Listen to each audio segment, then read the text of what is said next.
तो भाई जय हिंद सभी को। मेरा नाम है अरुण सिंह तोमर और आप मुझे जानते हैं डिफेंस उस्ताद के नाम से। ठीक है। फिर आज हम यहाँ पे अगस्त के पार्ट 3 के करंट अफेयर्स को कवर करने जा रहे हैं। ठीक है। एंड इसके साथ ही साथ मैं आपको बता देता हूँ कि भाई मई 2024 की करंट अफेयर्स के 156 क्वेश्चंस जो हैं, मोस्ट इंपोर्टेंट 150 क्वेश्चंस जो हैं, उनका सॉल्यूशन और उनका जो एक्सप्लेनेशन है वो मोस्ट इंपोर्टेंट क्वेश्चन वाली प्लेलिस्ट में आपको मिल जाएगा। ठीक है। बहुत इंपॉर्टेंट क्वेश्चन है सीडीएस के लिए भी, सीए, टीएफ, एसी के लिए भी, और उसके साथ साथ एनडीए तो है ही है, और एफकेट जो आपका अपकमिंग आ रहा है उसके लिए भी ये क्वेश्चंस बहुत ज्यादा जरूरी हैं। आपको अलग से करंट अफेयर्स करने की जरूरत नहीं पड़ेगी अगर आप ये करें। ठीक है। देखो, दो चीजें हैं इन सारे एग्जाम्स के लिए आप कर सकते हो। पहला ये कि डिफेंस स्टाफ के वीकली करंट अफेयर्स को आप कर सकते हो, है ना। तो हमारी शीट्स आती हैं। तो 17 से लेकर 24 अगस्त की जो शीट है वो ऑलरेडी टेलीग्राम के ग्रुप पे डाल दी है, लिंक आपको डिस्क्रिप्शन में मिल जाएगी, वो फॉलो करके आप लोग डाउनलोड कर लेना। ठीक है। एक्सप्लेनेशन उसका भाई यहाँ पर दे सकते। इसके साथ ही साथ मैं बता देता हूँ कि भाई बसंतर 2 CDS 1 2025 का ये जो ऑनलाइन बैच है, 100 डेज का बैच है, जो कि भाई 1 जनवरी से स्टार्ट होगा, 13th अप्रैल तक रहेगा। उसके बाद भी 2-3 क्लासेस होंगी आपकी पेपर डिस्कशन के लिए। तो ये पूरे 100 दिनों का बैच है जिसमें हमारी लाइव क्लासेस रहेंगी, रिकॉर्डेड क्लासेस भी रहेंगी, पीडीएफ्स रहेंगे, नोट्स रहेंगे, सब कुछ रहेगा उसमें। ठीक है। सारे सब्जेक्ट्स हम कवर करने वाले हैं। आप लोग 3 तरीके से इसमें इनरोल कर सकते हैं। आप अगर ओटीए के लिए इनरोल कर रहे हैं, इसकी फीस होगी 3500। इसमें हम इंग्लिश एंड जीके करेंगे। अगर आप ऑल सब्जेक्ट्स ले रहे हैं, यानी कि आईएमए या फिर आईएनए या एएफए के लिए, तो उसमें इंग्लिश प्लस जीके और मैथमेटिक्स तीनों रहेंगे। उसकी फीस है 5000। ठीक है। और अगर आप सिर्फ ओनली मैथमेटिक्स ले रहे हैं तो फिर उसकी फीस है 1500। तीनों में से कोई भी ऑप्शन आप चूज कर सकते हैं। वैसे ऑल सब्जेक्ट्स कीजिए, वो ज्यादा बेटर रहेगा एक कंप्लीट और इनहेंस स्ट्रेटेजी के लिए। ठीक है। तो भाई 8839961158 पर आपको डीएम करना है फर्दर डिटेल्स के लिए और इनरोल करने के लिए। ठीक है। भाई सीएपीएफ नहीं होना चाहिए, इसमें यहाँ पे सीडीएस होना चाहिए था, CDS 1 2025। चलो, वीकली करंट अफेयर्स को स्टार्ट करते हैं। ज्यादा करंट अफेयर्स नहीं है, इनको मैंने और ज्यादा फर्दर फिल्टर डाउन किया है ताकि आप लोगों के लिए बहुत ज्यादा ना हो। तो देखो भाई, इसमें स्टार्ट करते हैं भाई हम। SOP for green tug transition programme GTTP को लॉन्च कर दिया गया है। Union minister of port, shipping and waterways जो है, उन्होंने एक एसओपी लॉन्च की है जो कि GTTP यानी कि ग्रीन टग ट्रांजिशन प्रोग्राम के लिए होगी, ताकि कन्वेंशनल जो भाई हमारे फ्यूल बेस्ड हार्बर टग्स होती हैं, टग्स आपकी टग बोट्स होती है ना, ये छोटी छोटी टग बोट्स होती हैं, तो ये conventional fuel based harbour tugs जो आपकी रहती हैं, इनको और ज्यादा ग्रीन फ्यूल के द्वारा चलाया जा सके, ग्रीनर कन्वर्ट किया जा सके, ज्यादा सस्टेनेबल अल्टरनेटिव ढूंढे जा सके ग्रीन शिपिंग के लिए। तब तो भाई हम सबको पता है एक पर्टिकुलर पोर्ट होती है जिसकी हेल्प से जो आपके बड़े बड़े शिप्स होते हैं, मेगा शिप्स होते हैं, उनको किसी पोर्ट में ये खींच के लेके जाते हैं या फिर पोर्ट से बाहर की तरफ ले जाते हैं। ठीक है। जीटीटीपी की बात अगर हम करते हैं तो जीटीटीपी को 2023 में लॉन्च किया गया। एक की इनिशिएटिव आ जाता है पंच कर्म संकल्प के अंदर। ठीक है। अब भाई पंच कर्म संकल्प के अंदर तो आ जाता है, किस लिए आता है, ताकि conventional fuel based harbour trucks को इंडियन मेजर पोर्ट्स में ऑपरेट फेज आउट किया जा सके, है ना। और उसकी जगह आपकी जो ज्यादा ग्रीन ट्रक्स होती हैं उनको इंट्रोड्यूस किया जा सके। अब ये जो पंचकर्म संकल्प होता है, इसका क्या मतलब होता है, इसका मतलब होता है 5 ऐसी मेजर अनाउंसमेंट्स जिसमें आपकी बहुत सारी चीजें आ जाती हैं, लाइक 30% फाइनेंशियल सपोर्ट दिया जाएगा ग्रीन शिपिंग को, सिंगल विंडो पोर्टल होगा फैसिलिटेट करने के लिए to monitor river and sea cruises etcetera. फिर हम बात करते हैं MOHWF यानी कि ministry of health and family welfare ने ये इशू किया है कि भाई FIR 6 घंटे के अंदर करना पड़ेगा अगर कोई भी वायलेंस होता है हेल्थ वर्कर्स के साथ। मिनिस्ट्री ने ये मैंडेट किया है कि किसी भी पर्टिकुलर इंस्टीट्यूशन के जो हेड होंगे, है ना, उनको एक इंस्टीट्यूशनल FIR फाइल करवानी पड़ेगी 6 घंटे के अंदर अगर कोई भी वायलेंस होता है हेल्थ केयर वर्कर्स के लिए जो ऑन ड्यूटी है। ठीक है। अब ये जो ऑर्डर आया है, ये ऑर्डर बेसिकली आया है क्योंकि वायलेंस बढ़ रहा है डॉक्टर्स और बाकी हेल्थ केयर स्टाफ्स के लिए के अगेंस्ट में, है ना, जो कि खासकर पेशेंट के द्वारा किया जाता है या फिर पेशेंट्स के रिलेटिव्स के द्वारा किया जाता है जब वो सेटिस्फाइड नहीं होते किसी भी प्रकार के इलाज से या फिर कोई भी और कंडीशन होती है तब। ठीक है। अब अगर हम यहाँ पर पब्लिक हेल्थ की बात करें कि भाई पब्लिक हेल्थ जो है ये एग्जैक्टली सब्जेक्ट किसके अंडर में आता है, तो पब्लिक हेल्थ जो है ये एक स्टेट का सब्जेक्ट है ना। कोई सेंट्रल लॉ अभी आपका नहीं बना है जिसमें violence against health care workers जो है वो रोका जा सके। लेकिन कुछ की इनिशिएटिव्स आए, जैसे कि सेंटर के द्वारा इनिशिएटिव्स की अगर हम बात करें तो prevention of violence against health care professionals and clinical establishment bill 2022, ये भाई हमारा आया है ना। एपिडेमिक डिसीजेस अमेंडमेंट एक्ट आया है तो 2020 का। इसमें एक्ट्स ऑफ वायलेंस जो हेल्थ केयर पर्सनल्स के अगेंस्ट में होते हैं एपिडेमिक की सिचुएशन में, उनको कॉग्निटिबल और नॉन बेलेबल ऑफेंसेस के तौर पे काउंट किया जाता है। वहीं अगर हम स्टेट्स की बात करें तो कुछ स्टेट्स ने अपने पर्टिकुलर स्टेट्स वगैरह जो है वो इम्प्लीमेंट किए हैं, जैसे कि Kerala health care service personnels and health care service institutional prevention of violence and damage to property amendment act of 2023 आ जाता है। फिर आगे बात करेंगे satellite based agriculture decision support system को लॉन्च किया गया। Union minister of state for agriculture ने आपका लॉन्च किया है कृषि डिसीजन सपोर्ट सिस्टम DSS। ये क्या है भाई? ये एक जियो स्पेक्चुअल डिजिटल प्लेटफॉर्म है जो कि रियल टाइम इंफॉर्मेशन प्रोवाइड कराएगा क्रॉप कंडीशंस के ऊपर। ठीक है। इसके साथ साथ आपका वेदर पैटर्न्स के ऊपर क्रॉप मैपिंग और मॉनिटरिंग की जाएगी, क्रॉप इंश्योरेंस से रिलेटेड, ड्रॉट मॉनिटरिंग से रिलेटेड, सॉइल प्रोफाइल की डेटा से रिलेटेड, फ्लड इम्पैक्ट असेसमेंट से related and early disaster warning जो होते हैं, टिड्डों के अटैक होते हैं, paste attack, heavy rain, hello storm वगैरह वगैरह। इसको डेवलप किया गया है union ministry of agriculture and farmers welfare ने, और डिपार्टमेंट ऑफ स्पेस आ जाता है भाई हमारा। प्लस इसको यूज किया गया है रिसेट 1A सैटेलाइट को। ठीक है। और विजुअलाइजेशन किया गया है अर्थ ऑब्जर्वेशन डेटा का आर्काइवल सिस्टम का, जिसको वेदास कहा जाता है। ठीक है।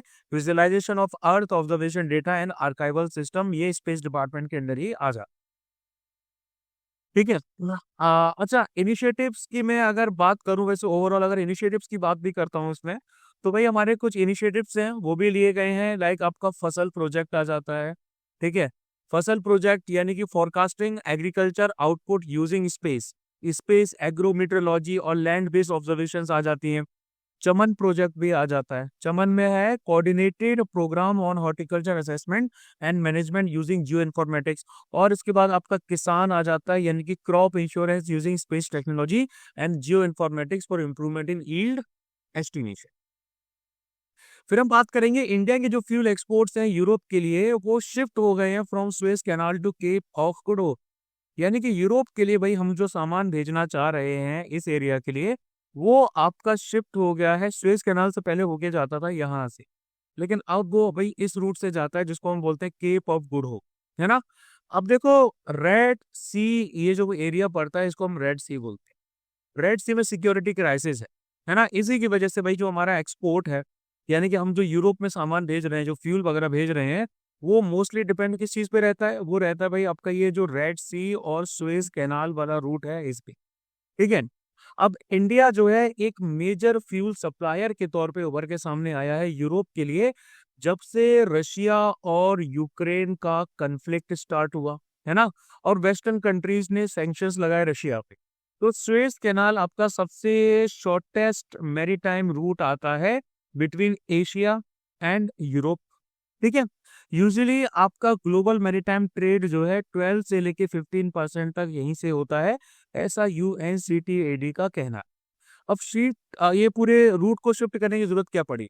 तो देखो, सबसे पहले आता है हाउथीज का अटैक, यानी कि ईरान के द्वारा जो बैक किए गए हाउती रेबल्स हैं या फिर पायरेट्स हैं जो यमन को बिलोंग करते हैं, ये क्या कर रहे हैं? शिप्स को अटैक कर रहे हैं। खासकर ये जो पूरा एरिया है यहाँ पर आपकी बैब एल मंडेब स्ट्रेट आ जाती है यहाँ पर।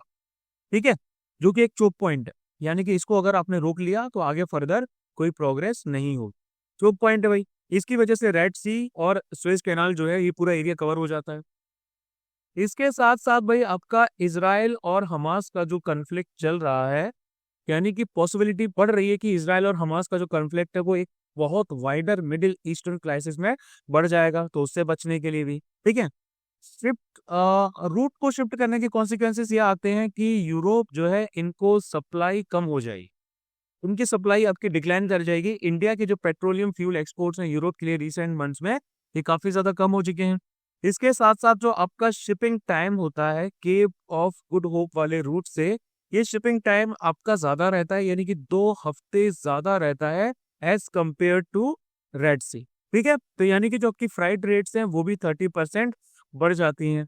और डाइवर्सिफिकेशन ऑफ एक्सपोर्ट डेस्टिनेशन में हुआ है कि इंडिया के ओवरऑल फ्यूल एक्सपोर्ट जो है वो आपके स्टेबल हैं। क्यों? क्योंकि भाई हमारे डिस्पैचेस एशियन मार्केट्स में भी जा रहे हैं, ठीक है, ऑस्ट्रेलिया वगैरह में भी जा रहे हैं। इसकी वजह से आपका ओवरऑल सप्लाईज की डिक्लाइन जो है वो यूरोप के लिए हो गई।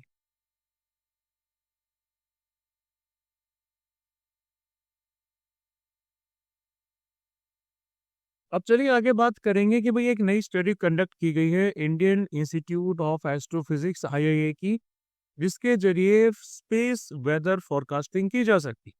आईआईए के साइंटिस्ट ने कुछ सोलर क्रोमोस्फोरिक इमेजेस की स्टडी की है।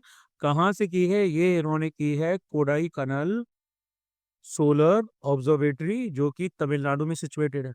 ठीक है, इन्होंने ये डिस्कवर किया है कि जो भाई हमारे सुपर ग्रेन्युलर सेल्स होते हैं, है ना, ग्रैन्युलर सॉरी, जो भाई हमारे सुपर ग्रैनुलर सेल्स होते हैं जो कि सोलर सरफेस पे पाए जाते हैं during the minimum year of the solar cycle, वो स्ट्रोंगली रिलेट करते हैं नंबर ऑफ सन स्पॉट्स के साथ जो कि आपके सोलर साइकिल मैक्सिमम के टाइम पे पाए जाते हैं। अब देखो, इस मेथड के जरिए स्पेस वेदर फोरकास्टिंग आपकी की जा सकती है।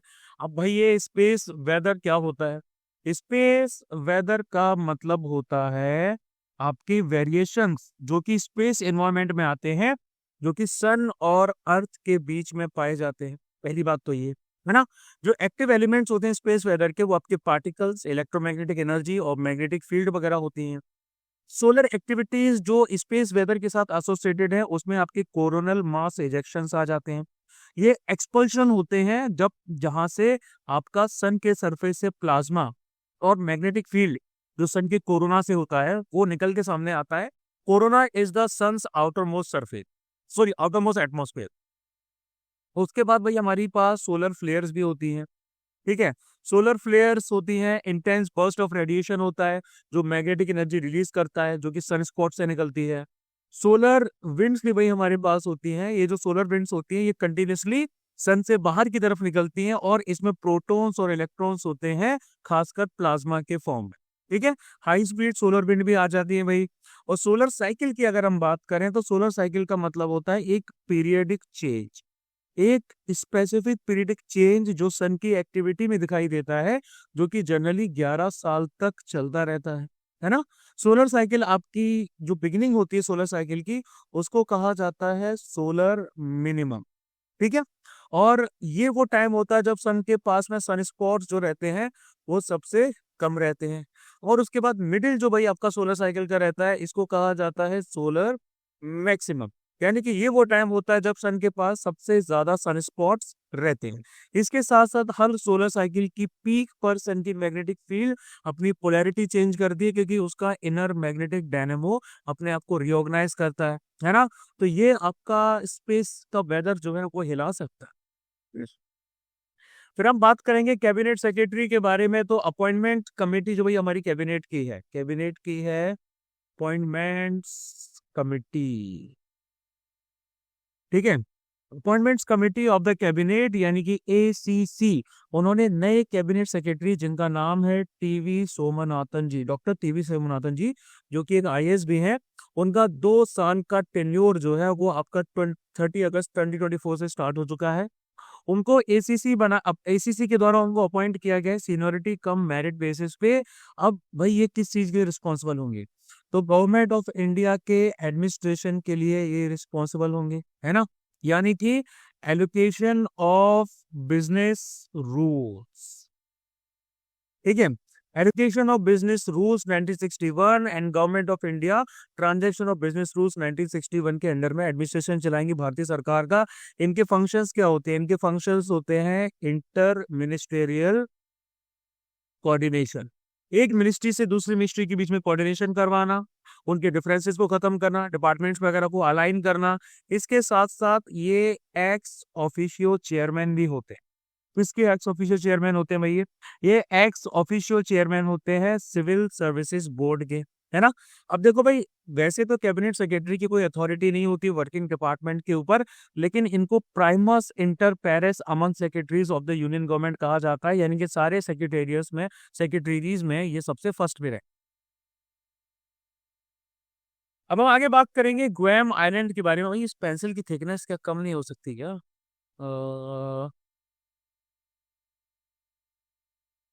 पेन, ओके, ये भी सेम ही है वैसे तो।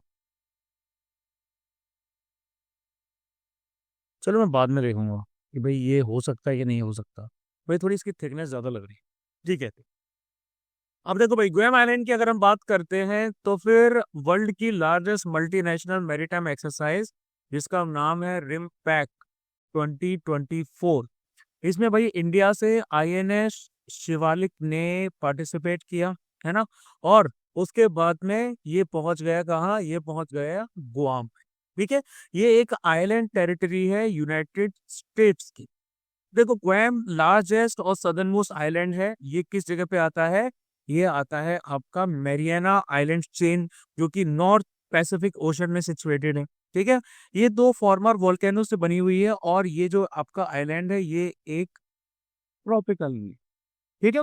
1898 के बाद स्पेनिश अमेरिकन वॉर के बाद में स्पेन ने इस टेरिटरी को यूएस को दे दिया था। यहाँ के जो इंडिजिनियस लोग हैं इनको बोला जाता है चमोरोस। ठीक है। और एंडेमिक बर्ड स्पीसीज की बात करें तो ग्वेम किंगफिशर, रोटा वाइटाई और ग्वेम रेल यहाँ पर पाई जाती। फिर एक और खबर आती है अग्नि मिसाइल से रिलेटेड। तो भाई श्री RN अग्रवाल जी जो हैं उनकी मृत्यु हो गई। ठीक है। इनको फादर ऑफ अग्नि मिसाइल कहा जाता है। ठीक है। इनको पद्म भूषण भी दिया गया है, और इनकी मृत्यु हो गई है। उन्होंने अग्नि प्रोग्राम डायरेक्टर के तौर पे सर्व किया था, और डायरेक्टर के तौर पे सर्व किया था advance systems laboratory in Hyderabad. अग्नि मिसाइल की अगर हम बात करें तो अग्नि को integrated guided missile development programme के अंडर में, जो कि DRDO के द्वारा चलाया गया था, उसके अंडर में डेवलप किया गया, है ना। Surface to surface ballistic missiles हैं, और इनको फ्यूल किया जाता है सॉलिड प्रोपेलेंट के द्वारा। और ये मेन स्टे है इंडिया के न्यूक्लियर लॉन्च कैपेबिलिटी का, यानी कि इंडिया के न्यूक्लियर वेपन्स इसके द्वारा लॉन्च किए जा सकते हैं। मीडियम टू इंटरकॉन्टिनेंटल रेंज है। अग्नि प्राइम जो है भाई, ये सबसे लेटेस्ट मिसाइल है हमारे पास, जबकि बाकी मिसाइल्स की जो सीरीज है वो अग्नि 1 2 लेके 5 आ जाती। भाई अपनी राइटिंग पे बहुत ज्यादा वर्क करना पड़ेगा, जो कि इम्प्रूव नहीं हो रही है। एडिसी के बारे में बात कर लेते हैं। तो भाई north eastern handicrafts and handloom development corporation, इन्होंने ऑब्टेन किया है सक्सेसफुली आइको टैक्स सर्टिफिकेशन। ये जो आपका ओइको टैक्स सर्टिफिकेशन है, ये एरी सिल्क के लिए उन्होंने लिया है, ओइको टैक्स स्टैंडर्ड 100। ठीक है। अभी जो ओइको टैक्स सर्टिफिकेशन है, एक स्टैंडर्ड है जो ये इंश्योर करता है कि टेक्सटाइल को टेस्ट कर लिया गया है, किसी भी तरह के हार्मफुल सब्सटेंसेस इसके अंदर नहीं है, एनवायरमेंटली फ्रेंडली कंडीशंस में इसको बनाया गया है। एरी सिल्क की बात करें तो इसको वर्ल्ड का विगन सिल्क कहा जाता है। ठीक है। क्यों? क्योंकि जो मोथ आपका कोकून के अंदर रहता है उसको मारा नहीं जाता, वो मरने के लिए नहीं छोड़ दिया जाता। इसके अलावा ये जो मोथ होता है ये नेचुरली क्या करता है, कोकून से बाहर निकलता है। इसको प्रोड्यूस किया जाता है एक पर्टिकुलर सिल्क वॉर्म के द्वारा। इसको कहा जाता है फिलोसोमिया रिप्सनी। ठीक है। ये इसका नाम है, जो कि एक मल्टी वोल्टिन है, और उसको कम से कम साल में 5 से 6 बार इंडोर रियर भी किया जाता है। इंडिया भाई पांचों तरह की जो सिल्क आपके वर्ल्ड में पाए जाते हैं उनका प्रोडक्शन करता है। एक तो है भाई हमारा मलबेरी, इसको किया जाता है। एरी हो गया। एरी के बाद आ जाता है ट्रॉपिकल एंड टेम्परेट तसार, और उसके बाद में एक और आ जाता है मूगा। ठीक है। फिर उसके बाद वर्ल्ड का ओल्डेस्ट कैलेंडर को डिस्कवर किया गया है। वर्ल्ड का ओल्डेस्ट कैलेंडर तकरीबन 13,000 साल पुराना। ठीक है, इसको डिस्कवर किया गया है कहाँ? इसको डिस्कवर किया गया है गोबकली टेपे में। ये जगह कहाँ पर है भाई? ये आपकी एक एशियंट साइट आ जाती है तुर्की में। ठीक है, जो कार्विंग्स हैं वो स्टोन पिलर्स पे की गई हैं। इससे एक सोफिस्टिकेटेड सोलर और लूनर कैलेंडर का पता चलता है, यानी कि सूर्य के ऊपर आधारित है और चंद्रमा के ऊपर आधारित है ना। यानी कि टाइम और सेलेस्टियल इवेंट्स को ट्रैक करने के लिए इसमें एक कॉमेट स्ट्राइक के बारे में भी बताया गया है, जो कि 10,850 BCE में हुआ था। ये डिस्कवरी प्रीवियस बिलीफ्स को चैलेंज करती है कि भाई अर्ली ह्यूमन टेक्नोलॉजिकल डेवलपमेंट किस तरह से था, यानी कि एडवांस एस्ट्रोनॉमी रिटन लैंग्वेज से पहले ही स्टार्ट हो चुकी थी। इसमें एक लूनर मंथ को डिजिग्नेट किया गया है, 11 लूनर मंथ्स को डिजिग्नेट किया गया है, 10 दिनों को डिजिग्नेट किया गया है, 16 समर सोलिस्टिस को डिजिग्नेट वगैरह किया गया।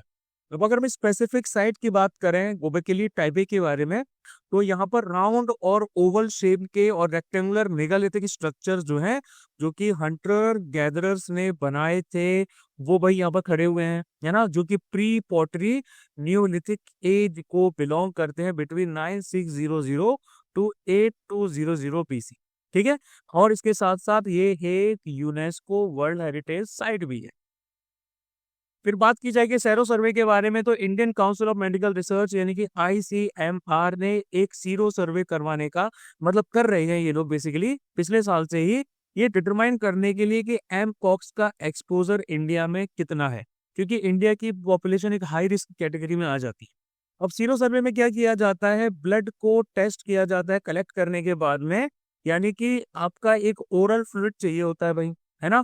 तो ओरल फ्लूइड चाहिए होता है, तो एक प्रॉक्सी स्पेसिमेन के तौर पे भाई ब्लड को लिया जाता है एक ग्रुप ऑफ इंडिविजुअल से, ये मेजर करने के लिए कि भाई ये डिफाइंड पॉपुलेशन जो है एक स्पेसिफिक पीरियड ऑफ टाइम में कितना एक्सपोजर एमपॉक्स का इनके पास रहा है। फिर हम नेशनल फिल्म अवार्ड्स की बात करते हैं, तो भाई 70वें नेशनल फिल्म अवार्ड्स 2022 के लिए अनाउंस कर दिए गए, है ना। 1954 में इनको स्टेब्लिश किया गया था। इनिशियली इनको स्टेट अवार्ड्स कहा जाता था। ठीक है, और उसके बाद आपकी 2 प्रेसिडेंट की gold medal, 2 certificate of merit और 12 सिल्वर मेडल रीजनल फिल्म्स के लिए आपके पहले स्टार्टिंग में दिए जाते थे। फिर इनको एडमिनिस्टर किया जाता था डायरेक्टरेट ऑफ फिल्म फेस्टिवल्स के द्वारा 1993 से, सिर्फ अभी भी किया जाता है। ये अवार्ड 3 कैटेगरी में दिए जाते हैं भाई, आपके फीचर फिल्म की कैटेगरी में दिया जाता है। ठीक है, उसके बाद भाई आपकी नॉन फीचर फिल्म्स आ जाती हैं और बेस्ट राइटिंग आ जाती है सिनेमा में। मोस्ट फिल्म फ्रेंडली स्टेट का अवार्ड भी भाई आपको दिया जाता है कि भाई ऐसा कौन सा स्टेट है जो कि फिल्म इंडस्ट्री की फ्यूचर ग्रोथ के लिए बहुत ज्यादा काम कर रहे हैं। तो ये भाई हमारी लिस्ट है, गो थ्रू दैट। फिर हम बात करेंगे वियतनाम की, जिसकी कैपिटल है हनोई। तो recently 4th India Vietnam maritime security dialogue आपका हनोई में कंडक्ट किया गया, है ना। अगर हम वियतनाम की बात करें तो वियतनाम साउथ ईस्ट एशिया में आ जाता है, यानी कि ईस्टर्न पोर्शन को ऑक्यूपाई करता है पूरे south east Asian mainland. Land boundaries की बात करें तो चाइना इसके नॉर्थ में आ जाता है, कंबोडिया और लाओस जो है वो उसके वेस्ट में आ जाते हैं। ठीक है, इसके साथ साथ मैरीटाइम बाउंड्रीज की बात करें तो भाई यहाँ पे साउथ चाइना सी आ जाता है। ठीक है, इसके ईस्ट और साउथ में, और गल्फ ऑफ थाईलैंड जो है भाई वो इसके आ जाता है, यानी इसको गल्फ ऑफ सियाम भी बोला जाता है, ये आ जाता है भाई इनके साउथ वेस्ट। मेजर रिवर्स तो आपको पता ही है भाई, मीकोंग रिवर के नाम से जाना जाता है वियतनाम आपका। मीकोंग रिवर आती है यहाँ पे, रेड रिवर आती है, मा रिवर आती है। बहुत सारी रेयर और अनयूजुअल एनिमल्स वियतनाम में रहते हैं, जैसे कि जायंट कैटफिश, ये भाई यहाँ पे आपको मिलेगी। इंडो चाइनीज टाइगर्स मिलेंगे, इसके साथ साथ साउला एंटेलोप्स मिलेंगे, सुमात्रन और राइनोस भी यहाँ पर मिलते हैं। ठीक है, क्लाइमेट की बात की जाए तो क्लाइमेट भाई यहाँ का ट्रॉपिकल है, यानी कि हाई टेम्परेचर रहता है, हाई ह्यूमिडिटी रहती है साल भर, और यहाँ की हाईएस्ट पीक का नाम है फैंसी मैन। फिर बात की जाएगी, इंडिया ने 3rd voice of global south summit VOGSS को कंडक्ट किया, होस्ट किया। अभी तो VOGSS वोक्स जो है, इसका सीधा सा एम है कि ग्लोबल साउथ की जो कंट्रीज हैं इनको एक साथ लाना, उनके पर्सपेक्टिव को शेयर करना, है ना, और ये शेयर्ड फिलोसफी ऑफ वसुदेव कुटुंबकम पे होनी चाहिए। यानी कि ग्लोबल साउथ क्या है? ग्लोबल साउथ आपकी वो सारी कंट्रीज हैं जिनको डेवलपिंग के तौर पे रेफर किया जाता है, या फिर लेस डेवलप्ड या अंडर डेवलप्ड, है ना। और ये ग्लोबल नॉर्थ से अलग आ जाता है, जो कि रिच कंट्रीज है। ग्लोबल साउथ और ग्लोबल नॉर्थ को आपका डिवाइड किया जाता है ब्रांड लाइन के द्वारा। ये मैं पहले भी कंसेप्ट बता चुका हूँ। इंडिया ने आपका फर्स्ट और सेकंड वियोक्स जो है वो जनवरी और नवंबर 2023 में कंडक्ट किए थे, होस्ट किए थे। थीम है भाई an empowered global south for a sustainable future. Virtual meet में 123 कंट्रीज थी वर्चुअली जिन्होंने ज्वाइन किया, एक्सेप्ट चाइना एंड पाकिस्तान।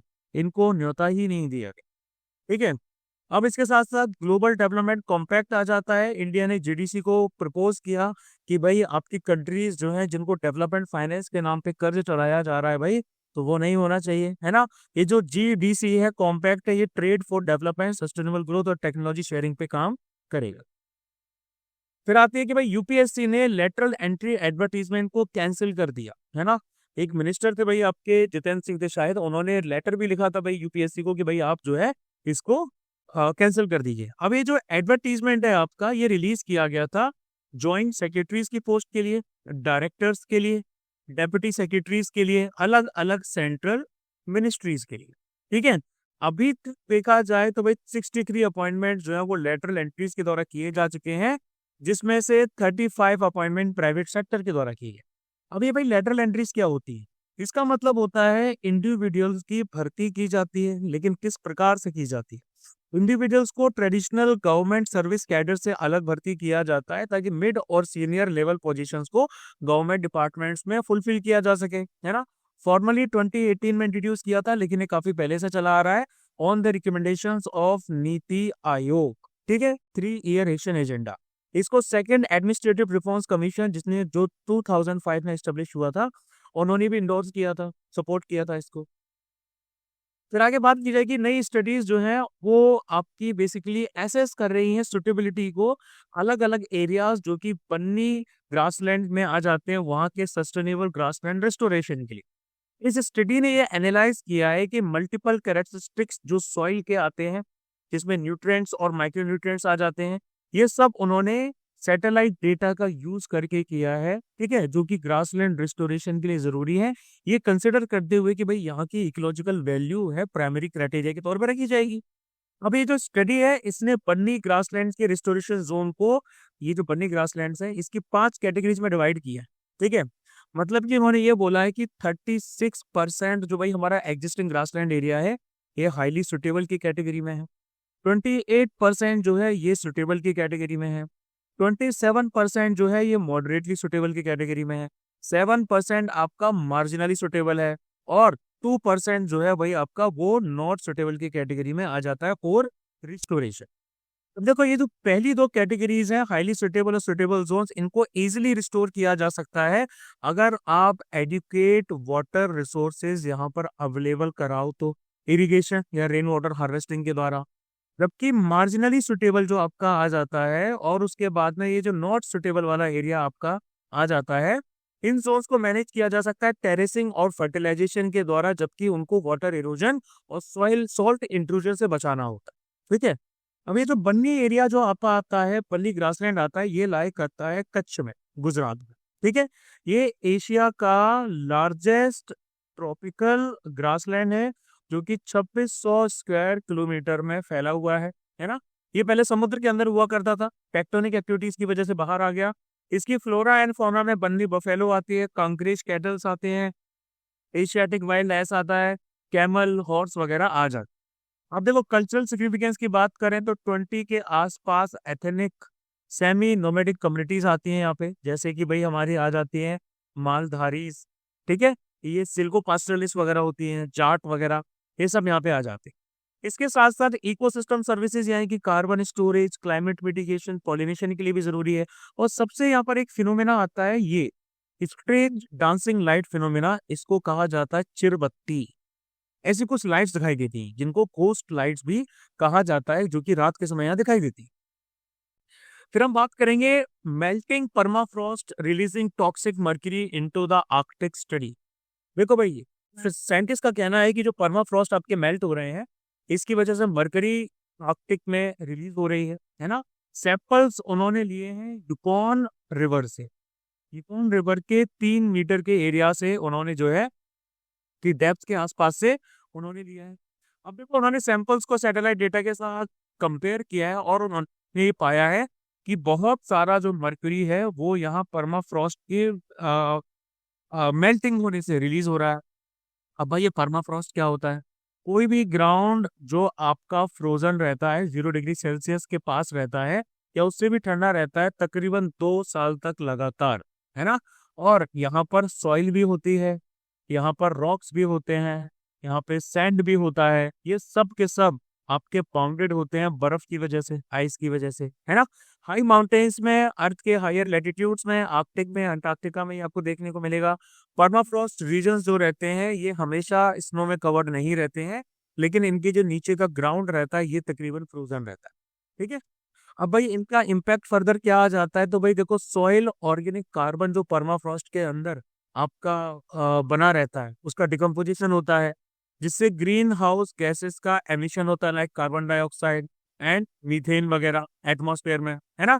ये सब होता है। और जब परमाफ्रॉस्ट की थॉइंग होती है यानी कि जब इनकी मेल्टिंग होती है तो एंशिएंट बैक्टीरिया और वायरसेस जो भाई थाउजेंड ऑफ ईयर से यहाँ पर आपके जमे हुए हैं वो भाई बाहर निकल के आ जाते हैं, जिससे ह्यूमंस और एनिमल्स के लिए खतरा हो सकता है। फिर बात की जाएगी, आरबीआई ने फ्रेमवर्क को इश्यू किया है for recognition of self regulatory organisations financial markets में। ये जो फ्रेमवर्क है ये आपका एक्नोलेज करेगा कि रेगुलेटेड एंटिटीज जो हैं वो आपकी नंबर्स में बढ़ रही है ना, और उस साइज में भी बढ़ रही हैं। तो एक ऐसी एजुकेट इंडस्ट्री की कमी आ जा रही है जो इनका सेल्फ रेगुलेशन कर सके, यानी कि स्टैंडर्ड्स की जरूरत है जो रेगुलेटेड एंटिटीज के आपके पूरे ओवरऑल सेल्फ रेगुलेशन को देख सके। तो इसको एड्रेस करने के लिए आपके आरबीआई और सेबी जैसी जो ऑफिशियल बॉडीज हैं उनके ऊपर दबाव ना डाला जाए, बल्कि फ्रेमवर्क ये प्रपोज कर रहा है कि सेल्फ रेगुलेशन इंडस्ट्री मेंबर्स खुद में करें, है ना। सेल्फ डिसिप्लिन वाला कंसेप्ट आ जाता है। तो भाई ये जो आपके सेल्फ रेगुलेटरी ऑर्गेनाइजेशंस हैं ये क्या कर सकती हैं? ये डेवलप कर सकती हैं, प्रमोट कर सकती हैं, इन्फोर्स कर सकती हैं इंडस्ट्री स्टैंडर्ड्स को। पहला काम तो भाई इनका जो है वो ये आ जाता है, ठीक है, बेस्ट प्रैक्टिसेस को। और इसके साथ साथ सेल्फ रेगुलेशन करेंगे फाइनेंशियल मैटर्स में। अब अगर हम इस पूरे फ्रेमवर्क की बात करें, इसकी एलिजिबिलिटी की बात करें, तो इसको सेटअप किया गया है नॉट फॉर प्रॉफिट कंपनी के तौर पे, जो कि कंपनीज एक्ट 2013 में आ जाएगा। जो भी एप्लीकेंट है उसकी मिनिमम नेट वर्थ 10 करोड़ रुपए होनी ही चाहिए। रिस्पॉन्सिबिलिटीज की बात यह है कि इनको आरबीआई को इन्फॉर्म करना है कि किसी पर्टिकुलर सेक्टर में रेगुलर बेसिस पे क्या एडवांसमेंट्स हो रहे हैं, आरबीआई ने जो काम दिया है वो भी करना है, और एक एनुअल रिपोर्ट आरबीआई को सबमिट भी करनी है। ठीक है। रेगुलेटेड एंटिटीज की बात करें, आर की अगर हम बात करते हैं तो आर का मतलब फाइनेंशियल इंस्टीट्यूशंस और ऑर्गेनाइजेशंस जो कि फ्रेमवर्क में वर्क करते हैं, स्पेसिफिक रेगुलेशंस में वर्क करते हैं, जो कि रेगुलेटेड अथॉरिटीज के द्वारा सेटअप की गई। ठीक है। इनका काम होता है फाइनेंशियल स्टेबिलिटी को हमारी मेंटेन करके रखना, ठीक है, कंप्लाइंस इंश्योर करना रेगुलेशंस के लिए, ड्यू डिलिजेंस करना, मीजर्स को इम्प्लीमेंट करना ताकि फाइनेंशियल क्राइम्स रोके जा सके, मनी लॉन्ड्रिंग और फ्रॉड वगैरह वगैरह। फिर बात कर लेते हैं foot and mouth disease FMD की। तो union minister of fisheries, animal husbandry और डेयरिंग ने रिसेंटली कुछ मेजर्स को रिव्यू किया है ताकि एफएमडी मुक्त भारत 2030 तक किया जा सके। ये क्या होती है भाई? ये एक हाईली कंटेजियस यानी कि फैलने वाली बीमारी होती है, वायरल वेसिकुलर डिसीज होती है, जो कि ऐसे जानवरों में पाई जाती है जो क्लोवन हुफ्ड रहते, ठीक है, जिनके खुर रहते, जैसे कि कैटल्स, बफेलो, शीप, गोट्स और पिग्स वगैरह वगैरह। ये हॉर्स, डॉग्स और कैट्स को जनरली इफेक्ट नहीं करती।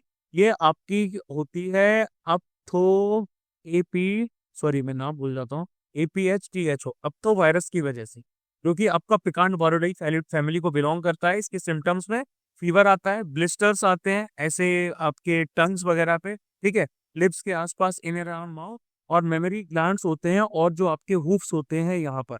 इससे दूध प्रोडक्शन कम हो जाता है, ग्रोथ रेट कम हो जाती है, इनफर्टिलिटी आती है और ट्रेड रिस्ट्रिक्शंस लगते हैं एनिमल प्रोडक्ट्स। फिर बात की जाएगी directorate general of quality assurance DGQA पर। Defence research and development organisation यानी कि DRDO ने advance medium weight field particulars जो हैं किसके, निपुण के, इनकी जिम्मेदारी दे दी है DGQA को। अब निपुण क्या है? निपुण एक सॉफ्ट टारगेट मिशन है जिसको डिजाइन और डेवलप किया गया armament research and development establishment के द्वारा। हम बात करेंगे TGQA की, तो भाई ये इंटर सर्विस ऑर्गेनाइजेशन है। ठीक है, पहली बात तो ये आ जाती है, जो कि department of defence production in the ministry of defence के अंडर में काम करती है। इनका सीधा सा काम है कि भाई एक सेकंड पार्टी क्वालिटी एश्योरेंस के तौर पे काम करना है सारी डिफेंस स्टोर्स में और उसके इक्विपमेंट में जो इंपोर्ट किए गए हैं प्लस जो इंडिजिनियसली बनाए गए। ये क्वालिटी चेक कर दी है आर्मी के लिए, ठीक है, नेवी के लिए भी क्वालिटी चेक करती है, लेकिन इसमें नेवल आर्मामेंट्स नहीं इंक्लूड किए जाते। और कॉमन यूजर आइटम्स जो आ जाते हैं एयरफोर्स के लिए, जो private sector, public sector undertakings और ऑर्डिनेंस फैक्ट्रीज से आपके प्रोक्योर किए गए। उसके बाद एक कंसेप्ट आता है जू फार्मा कॉग्नोसी का। वो साइंटिस्ट ने, उन्होंने एक केस जू फार्मा कॉग्नोसी का जो है उसको हाईलाइट किया है। ये पाया गया है सुमात्रन ओरांगुटान में। भाई मैं नाम भूल जाता हूँ। Orang sorry orangutan, sorry, orangutan. ठीक है। अब ये जो औरंगुटान है ना, इसने अपने चेहरे पे मौजूद एक घाव को हील कर लिया। एक लोकल प्लांट जिसका नाम है फिब्रा यूरिया टोरिया, उसको लगाने के बाद ये एक ऐसा प्रोसेस है जिसमें वाइल्ड एनिमल्स मेडिसिनल प्लांट्स को यूज करते हैं अपनी डिसीज के ट्रीटमेंट के लिए या पैरासाइट्स वगैरह से खुद की सुरक्षा के लिए। ठीक है। इसके एग्जांपल्स आ जाते हैं जैसे डॉग्स। डॉग्स क्या करते हैं? कुछ घास को चबाते हैं, फिर उसको वॉमिट कर देते हैं ताकि अपने स्टमक के इन्फेक्शंस को दूर कर सकें। और जो आपके लेमूर्स होते हैं, जो प्रेग्नेंट लेमूर्स होते हैं, वो इमली की पत्तियां चबाते हैं ताकि मिल्क प्रोडक्शन कर सकें। इसके साथ साथ प्रेग्नेंट एलिफेंट्स भी जो होती हैं, वो भी क्या करते हैं, वो आपके एक प्लांट होता है जिसका नाम होता है पोर्गानासेई, उसको चबाते हैं ताकि डिलीवरी में आसानी हो सके। फिर बात की जाएगी पुरंदर फिक्स के बारे में, यानी कि अंजीर के बारे में। हमारी एग्रीकल्चर अपेडा की बात कर लेते हैं, यानी कि agriculture and process food products export development authority ने इंडिया के पहले फर्स्ट रेडी टू ड्रिंक फिक का जो जूस है, अंजीर का जो जूस है, उसको एक्सपोर्ट करने के लिए फैसिलिटेशन दिया है, जो कि पुरंदर फिक्स से बना हुआ है और ये भेजा जाएगा डायरेक्ट आपके पोलैंड। ठीक है। इसको GI टैग भी दिया जा चुका है 2016 में। फिग को कल्टीवेट किया गया है पुरंदर तालुका, आपका पुणे में आ जाता है, वहाँ के बहुत सारे गांव में। महाराष्ट्र के पास सबसे हाईएस्ट एरिया आता है 240 हेक्टेयर का, जिसमें आपके अंजीर की खेती की जाती है। ठीक है। यहाँ का जो अंजीर है वो घंटी की तरह है, बेल शेप्ड है, साइज में ज्यादा है बाकी वेराइटीज से, और इसकी डिस्टिंक्टिव इस तरह की वॉयलेट स्किन कलर भी है जो उसको बाकी वेराइटीज से अलग करता है। फिर बात की जाएगी कुवैत की, जिसकी कैपिटल सिटी कुवैत सिटी है। External affairs minister of India ने कुवैती प्राइम मिनिस्टर को बायलैटरल टाइज डिस्कस करने के लिए बुलाया। इसकी बात की जाए तो भाई कुवैत हमारा पड़ता है अरेबियन पेनिनसुला। ये अरेबियन पेनिनसुला का क्वेश्चन बहुत बार पूछा जा चुका। अरेबियन पेनिनसुला में भाई हमारा पूरा एरिया आ जाता है। ठीक है। किस जगह आता है? पर्शियन गल्फ के नॉर्थ वेस्ट में आ जाता है। ठीक है। इसके बॉर्डरिंग एशियन में देखा जाए तो इराक इसके नॉर्थ में और वेस्ट में आ जाता है।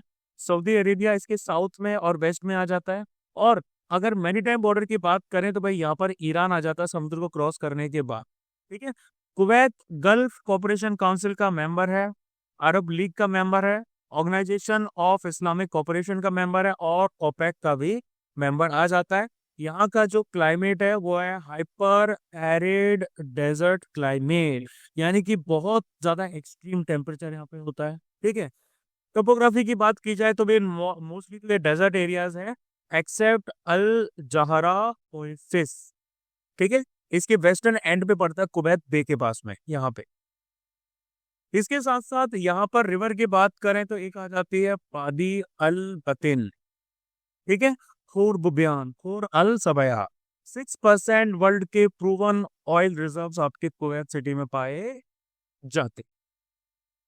फिर हम लोग देखेंगे कि भाई AI गार्ड रेल्स क्या होती हैं। तो मीडिया रिपोर्ट ने बहुत सारे कंसर्न्स रेज किए हैं कि भाई गार्ड रेल्स जो है उनकी कमी पाई जा रही है। रिसेंटली लॉन्च दो AI मॉडल्स में, एक का नाम है ग्रॉक 2 और दूसरे का नाम है ग्रॉक 2 मिनी।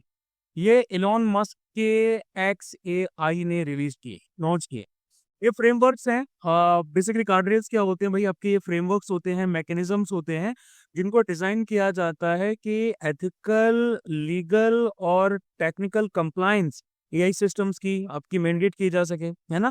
इससे एआई को प्रिवेंट किया जाता है कि वो बाइस्ड डिसीजन ना लें या फिर उनको मिसयूज ना किया जा सके, ठीक है।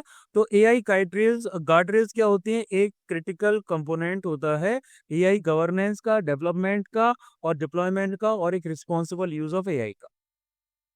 फिर मिनिस्ट्री ऑफ वुमेन और चाइल्ड डेवलपमेंट ने foster care model, sorry, model foster care guidelines MFCG 2024 को रिलीज किया है। ये जो गाइडलाइंस हैं, ये गाइडलाइंस आपके मॉडल फॉस्टर केयर गाइडलाइंस 2016 के ऊपर बेस्ड है, उसके सक्सेशन में है, उसके बाद वाली है। और ये भाई हमारे juvenile justice care and protection of children act 2015 और जे मॉडल रूल्स 2016 की बेसिस पर आपकी बनाई गई है, ठीक है। अब देखो भाई, इसमें मिशन वात्सल्य स्कीम भी आ जाती है, लेकिन हम सबसे पहले समझेंगे फॉस्टर केयर क्या होता है। फॉस्टर केयर मतलब कि एक बच्चे को किसी दूसरी जगह पर रखना, अगर उसका जो डोमेस्टिक एनवायरनमेंट है वो सुटेबल नहीं है उसके लिए, ठीक है।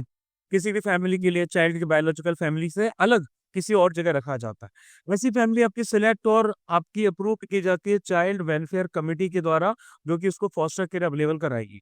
अब भाई रिवाइज्ड गाइडलाइंस में कुछ चीजें आ जाती हैं कि भाई सबसे पहले एलिजिबिलिटी क्या है, कौन कौन से बच्चे फॉस्टर केयर के लिए एलिजिबल हैं। तो 6 साल से ऊपर के बच्चे अवेलेबल होते, एलिजिबल रहते हैं फॉस्टर केयर के लिए। इनको चाइल्ड जो मतलब 6 साल से ऊपर के बच्चे जो चाइल्ड केयर इंस्टीट्यूशंस में रह रहे हो या फिर कम्युनिटीज में रह रहे हो, including hard to place children भी रहते हैं, है ना, जिनकी स्पेशल नीड्स होती हैं, जिनको अनफिट गार्डियंस हैं, वो एलिजिबल रहते हैं। उसके बाद आपकी क्या एलिजिबिलिटी है कि भाई आप ऐसे बच्चों को अपने घर में रख सकते हैं। कोई भी इंसान, उसका मैरिटल स्टेटस जो है वो मैटर नहीं करता, ठीक है। चाहे उनके कोई बायोलॉजिकल सन हो, डॉटर हो, वो फॉस्टर कर सकते हैं किसी बच्चे को, ठीक है। सिर्फ मैरिड कपल जो थे वो आपके MFCG 16 में इंक्लूडेड थे, लेकिन अब वो फाउंडेशन भी हटा दी गई है। इसके द्वारा सिंगल फीमेल्स जो रहती हैं वो भी क्या कर सकती हैं, किसी बच्चे को अडॉप्ट कर सकती हैं किसी भी जेंडर के, लेकिन सिंगल मेल्स जो रहते हैं वो आपके सिर्फ मेल चिल्ड्रन को ही अडॉप्ट कर सकते हैं। One of the partiality in our laws, लेकिन जो है सो है। स्पाउस और कपल जो हैं जिनका स्टेबल मैरिटल रिलेशनशिप है 2 साल से, वो भी ऐसा कर सकते हैं। फॉस्टर एडॉप्शन के लिए आपका जो फॉस्टर पेरेंट होता है, जो ऑलरेडी आपका किसी बच्चे को फॉस्टरिंग कर रहा है ना, मिनिमम 2 साल के लिए, पहले 5 साल का बाउंडेशन था, वो भाई अडॉप्ट कर सकता है सेम बच्चे को, ठीक है। फॉस्टरिंग और एडॉप्शन अलग चीज होती है। फॉस्टरिंग मतलब टेम्परेरी एंड एडॉप्शन यानी कि एक तरह से परमानेंट हो जाता है, ठीक है। फिर उसके बाद में हम बात करेंगे वैक्सीन ड्राइव पोलियो वायरस की। तो एक केस है आपका वैक्सीन ड्राइव पोलियो वायरस का, इसको EDPV कहते हैं। ये इन्फेक्शन रिपोर्ट किया गया है मेघालय से, ठीक है। देखो हम सबको पता है WHO ने इंडिया को पोलियो फ्री किया गया है 2014 में, यानी कि इंडिया का जो last wild polio virus case था वो 2000 लेवल में आपका रिपोर्ट किया गया था, उसके बाद 2014 में WHO ने इंडिया को पोलियो फ्री घोषित कर दिया। अब अगर हम VTPV की बात करें तो ये एक वेल डॉक्यूमेंटेड स्ट्रेन होता है पोलियो वायरस का, जो कि आपका ओरल पोलियो वैक्सीन का म्यूटेशन है। देखो सीधी सी बात मैं बताता हूँ, ये जो OPV है, इसके अंदर आपका एक अचिनेटेड, जो मैंने आपको बताया था ना, याद है मई 2024 के करंट अफेयर्स में मैंने अच्छे से बताया था वैक्सीन के टाइप्स क्या होते हैं, डायरेक्ट, इनडायरेक्ट, अचिनेटेड वगैरह वगैरह। तो भाई देखो अचिनेटेड जो आपकी वैक्सीन होती है, या फिर आप ऐसे कह सकते हैं कि इसमें एक कमजोर स्ट्रेन डाला जाता है, एक कमजोर फॉर्म डाला गया है पोलियो वायरस का, है ना। जब ये ड्रॉप बच्चों को पिलाई जाती है तो बच्चों के जो इम्यून सिस्टम होता है वो तुरंत किक इन करता है और बदले में इससे लड़ाई करता है। यानी कि फ्यूचर में ऐसे किसी भी स्ट्रॉन्ग फॉर्म के वायरस के लिए भी वो खुद तैयार करता है ना। तो रेयर ओकेशंस पे क्या होता है कि जब ये रेप्लिकेट करता है तो गैस्ट्रो इंटेस्टाइनल ट्रैक्ट में, GIT में, OPV का जो स्ट्रेन है ये जेनेटिकली चेंज हो जाता है, और ये ऐसी कम्युनिटीज में फैल सकता है जो फुली वैक्सीनेटेड नहीं है पोलियो के लिए। खासकर ऐसे एरियाज में जहाँ पर हाइजीन बहुत बेकार है, सैनिटेशन बहुत कम है, या ओवर क्राउडिंग यानी कि ज्यादा जनसंख्या है। फिर बात करेंगे सुपर ब्लू मून की। तो रिसेंटली सुपर ब्लू मून जो है एक अकरेंस जो आपकी 10 साल में एक बार होती है वो देखने को मिली। ठीक है, सुपर ब्लू मून का मतलब होता है जब आपका एक सुपर मून और उसके साथ साथ में ब्लू मून, इन दोनों की सिचुएशन आपकी सेम आती। ठीक है, देखो भाई, जब मून आपका पेरिगी पे होता है, पेरिगी का मतलब क्या होता है भाई, देखो ये हमारा ऑर्बिट है, ये अर्थ है, और ये भाई हमारा समझ लीजिए ये मून है ना।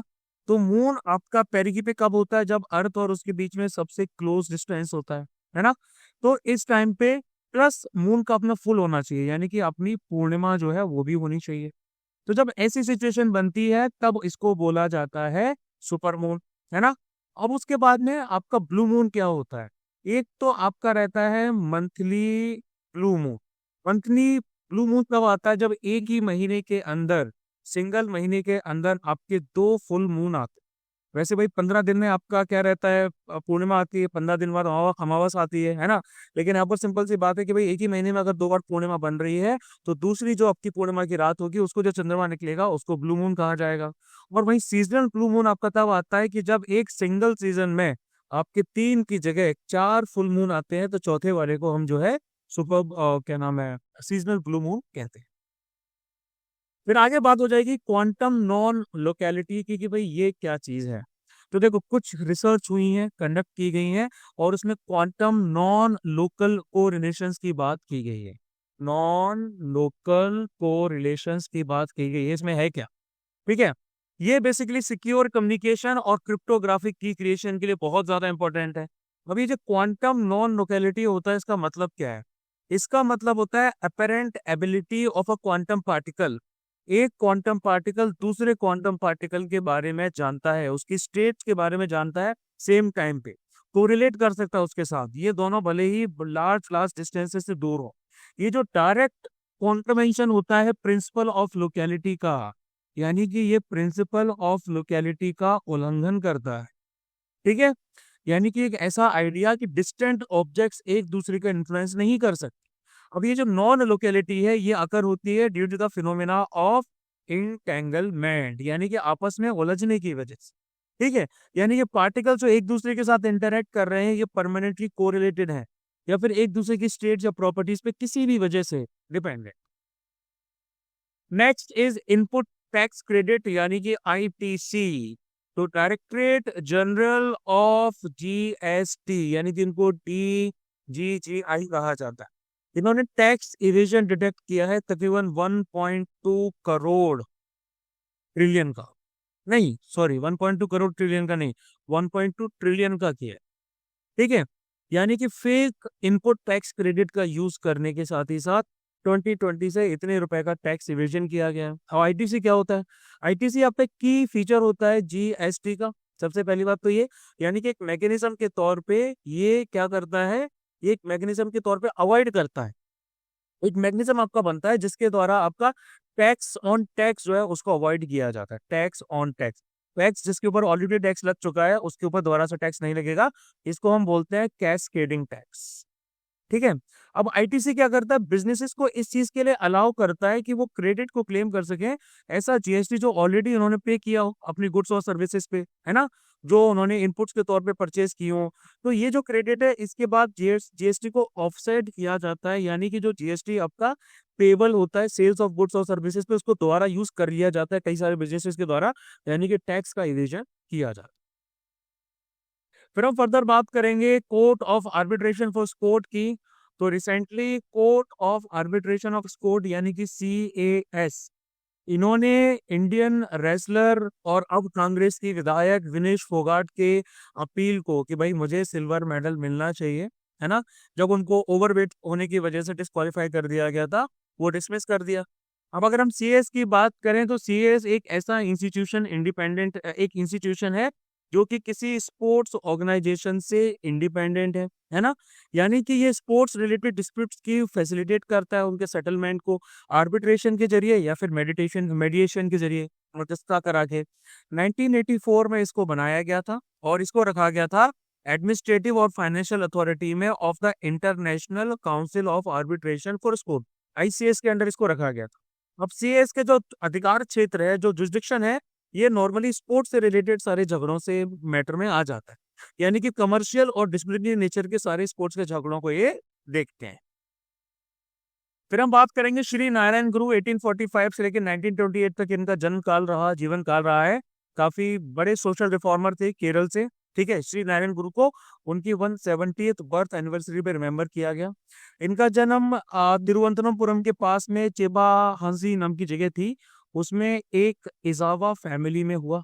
ठीक है, संत थे, सीर थे, फिलोसफर थे, पोइट थे, सोशल रिफॉर्मर थे, जिन्होंने कास्ट सिस्टम और उसके कॉन्सिक्वेंसेस के खिलाफ में अपने अभियान चलाए, सोशल इक्वालिटी की बात की, और उन्होंने प्रिंसिपल दिया one cast, one religion, and उसके साथ में one God for all human beings. ठीक है, इसके साथ में एक आता है अराबीपुरम मूवमेंट। ये मूवमेंट आता है 1888 का। इसमें उन्होंने भगवान शिव की जो मूर्ति है उसको अराबीपुरम में इंस्टॉल किया। यानी कि सोशल इंजस्टिस के खिलाफ एक इनका सिंबल ऑफ रेजिस्टेंस था, क्योंकि ट्रेडिशनल नॉर्म्स जो है उसमें वो टेम्पल्स में हायर कास्ट की एंट्री को ही आपका रखते थे, बाकी लोगों की कास्ट को रिस्ट्रिक्ट करते थे। तो श्री नारायण धर्म परिपालन यानी कि SNDP योगम का फाउंडेशन जो है उनकी गाइडेंस में डॉक्टर पल्पू पद्मनाभन ने भी किया, है ना। इनके लिटरेरी वर्क्स में अद्वैत दीपिका, आत्मदिलासम, देव दशकम, ब्रह्म विद्या, पंचकम वगैरह आ जाते। अब उसके बाद में बात करेंगे India in touch with US for extradition of 2611 plotter. इसका नाम भूल गया शायद, इसका नाम है भगवत राणा। ठीक है, तो भाई according to the Supreme Court of India, ये जो आपका प्रोसेस होता है एक्स्ट्रेडिशन का, प्रत्यर्पण इसको हिंदी में बोलते हैं, इसका मतलब होता है कि एक कोई पर्टिकुलर स्टेट क्या करता है, दूसरे स्टेट को किसी ऐसे बंदे को सौंप देता है जो भाई इसको चाहिए होता है ना। क्यों? क्योंकि उस बंदे ने इस स्टेट में क्राइम्स किए और वो यहाँ पे भाग के आ गया, है ना। तो फिर इसके बाद इसको इस स्टेट में भेजा जाता है, लेकिन इस आश्वासन के साथ में कि भाई इसके ऊपर प्रॉपर केस चलाया जाएगा, ऐसे ही इसको फांसी फांसी पे नहीं टांगा जाएगा। तो एक्स्ट्राडिशन रिक्वेस्ट जो आपकी आती है किसी भी अक्यूज्ड के लिए, ये किसी भी केस के जो केस आपका अंडर इन्वेस्टिगेशन है, अंडर ट्रायल है, कन्विक्टेड है, उन सब के लिए लागू की जा सकती है। इंडिया की अगर हम एक्स्ट्राडिशन फ्रेमवर्क की बात करें तो EA 1962 का एक्ट आ जाता है, एक्स्ट्राडिशन एक्ट आ जाता है, जिसको 1993 में, सॉरी 1962 का था, 1993 में इसको जो है मॉडिफाइड किया गया। इसमें इस लॉ को कंसोलिडेट किया गया कि क्रिमिनल्स का एक्स्ट्राडिशन होना चाहिए, प्लस ये रिक्वेस्ट आपकी मिनिस्ट्री ऑफ एक्सटर्नल अफेयर्स के द्वारा हैंडल की जाती। Government of India finally decide करती है एक्स्ट्राडिशन पे, और ये डिसीजन आपका किसी पर्टिकुलर हायर कोर्ट में भी अपील किया जा सकता है। इंडिया की 48 कंट्रीज के साथ एक्स्ट्राडिशन ट्रीटी है और 12 के साथ एग्रीमेंट। ग्लोबल फ्रेमवर्क की बात करें तो भाई हमारा आता है United Nations model treaty on extradition, 1990 वाली आती है। UN मॉडल लॉज आ जाते हैं भाई आपके एक्स्ट्राडिशन पे, ये 2004 के बनाए गए हैं। और United Nations convention against transnational organise crime 2000 भी आ जाता है। ठीक है, कुछ मेजर प्रिंसिपल्स भी आते हैं एक्स्ट्राडिशन के, यानी कि एक्स्ट्राडिशन अप्लाई वही होता है जहां पर आपके जो ऑफेंसेस हैं उनको क्लियरली बायलैटरल ट्रीटीज में, एक देश से दूसरे देश के बीच में जो ट्रीटीज है उसमें क्लियरली लिखा होता है कि भाई ऐसा करना ऑफेंस है ना। तो इसमें एक प्रिंसिपल आता है ड्वेल क्रिमिनलिटी का। यहाँ पे क्या होता है कि जिस ऑफेंस के लिए भाई आप इसके प्रत्यर्पण की मांग कर रहे हैं, वो आपका दोनों कंट्रीज के लिए ऑफेंस होना चाहिए। दोनों कंट्रीज के नेशनल लॉज जो है, रिक्वेस्टिंग और रिक्वेस्टेड कंट्रीज दोनों के लिए एक ऑफेंस होना चाहिए, तभी वही होगा। थोड़ा कॉम्प्लिकेटेड है लेकिन है। दूसरा आ जाता है रूल ऑफ स्पेशलिटी। इसके हिसाब से जो भी एक्स्ट्राडिटेड पर्सन है उसको प्रोसीड मतलब किया जाना चाहिए against only for the offence for which is extradition was requested. जिस कांड के लिए भाई इसका जो है एक्स्ट्राडिशन करवाया जा रहा है, सिर्फ उसी के रिगार्डिंग ही इसके ऊपर केस चलना चाहिए, और ऐसे इंसान को एक फेयर ट्रायल जो है वो मिलना चाहिए। फिर एक खबर आती है वाटर स्पोर्ट्स से रिलेटेड। ज्योग्राफी में हमने वाटर स्पोर्ट्स के बारे में पढ़ाई है। वाटर स्पोर्ट जो है ये आपका रिपोर्ट किया गया सिसिली के कोस्ट के पास। सिसिली हमारा लाई करता है इटली में। ठीक है, वाटर स्पाउट क्या होता है, ये ऐसा कॉलम टाइप का होता है, इसमें क्लाउड फिल्ड विंड रहती है। ठीक है, क्लाउड फिल्ड विंड रहती है जो ऐसे वाटर बॉडी के ऊपर इस तरीके से घूमती रहती है। अब इसके नाम तो वाटर स्पाउट है, लेकिन इसके अंदर पानी नहीं होता, पानी नहीं होता इसके अंदर। ठीक है, ओशन या लेक जहां से भी है, पानी नहीं होता। और ये जनरली निकलता है आपका एक पर्टिकुलर क्यूमुलस क्लाउड से। वाटर जो आपका अंदर बनता है, ये क्लाउड के कंडेंसेशन की वजह से ही इसके अंदर बन जाता है। इसमें टाइप्स की बात करें तो एक तो भाई आपके टॉर्नेटिक वाटर स्पाउट्स आ जाते हैं, सबसे पावरफुल, सबसे डिस्ट्रक्टिव। उसके बाद आपके फेयर वेदर्ड वाले भी आ जाते हैं कि जब मौसम अच्छा खासा होता है तब भी भाई हमारे वाटर स्पाउट्स बनते हैं, जो कि बहुत कम ही डेंजरस हो। ठीक है। कंडीशंस ऑफ फॉर्मेशन की बात करें तो इनको अच्छी खासी ह्यूमिडिटी चाहिए। ठीक है। थोड़ा पानी जो है वो इनके लिए गर्म होना चाहिए। ऊपर की जो लेयर्स है उसके कंपैरिजन में पानी आकर थोड़ा गर्म होना चाहिए। और ज्यादातर ये आपके ट्रॉपिकल और सब ट्रॉपिकल रीजन्स में वाटर्स में पाए जाते हैं। फिर बात की जाएगी legislators with criminal cases against women. तो एसोसिएशन फॉर डेमोक्रेटिक रिफॉर्म्स जो है उन्होंने एक रिपोर्ट आपकी बनाई है कि जो सिटिंग मेंबर ऑफ पार्लियामेंट्स हैं, sitting member of legislative assemblies हैं, जिनके ऊपर केसेस डिक्लेयर्ड हैं, है ना, जो उन्होंने वुमेन के ऊपर केसेस किए हैं इन 2020, सॉरी वुमेन के ऊपर जो क्या बोलते हैं क्राइम्स किए हैं उनके अगेंस्ट में 2024 की रिपोर्ट है ये। ओवरऑल 151 एमपीज और एमएलएस ऐसे हैं जिनके ऊपर चार्जेस लगे हैं। 1/3 आपके रूलिंग पार्टी पे है जो सेंटर में है यानी कि बीजेपी। और 16 आपके सिटिंग एमपीज और एमएलएस हैं जिनके ऊपर रेप के केसेस हैं, जो अलग अलग पार्टीज को बिलोंग करते हैं। फिर बात की जाएगी, यूक्रेन की पार्लियामेंट ने वोट किया है in favour of joining the international criminal court. अब इंटरनेशनल क्रिमिनल कोर्ट एक इंडिपेंडेंट जुडिशियल बॉडी है ना, यानी कि ये किसी ऐसे इंसान के ऊपर जुरिस्डिक्शन एक्सरसाइज कर सकती है जिसके ऊपर नरसंहार का आरोप हो, जेनोसाइड का, crimes against humanity, war crimes या क्राइम्स ऑफ एग्रेशन। देखो ये यूएन का पार्ट नहीं है, लेकिन ये चलती है रोम स्टैट से, है ना, जो कि यूएन के साथ निगोशिएट किया जा चुका है। यूनाइटेड नेशन सिक्योरिटी काउंसिल जो है सर्टेन सिचुएशंस को आईसीसी के प्रोसिक्यूटर को रेफर कर सकती है। और इंटरनेशनल कोर्ट ऑफ जस्टिस जो है वो आपका प्रिंसिपल जुडिशियल ऑर्गन है यूनाइटेड नेशंस का, आईसीसी नहीं है। आईसीसी के 124 मेंबर्स आ जाते हैं, इंडिया, चाइना, रशिया, यूएस इसके मेंबर्स नहीं।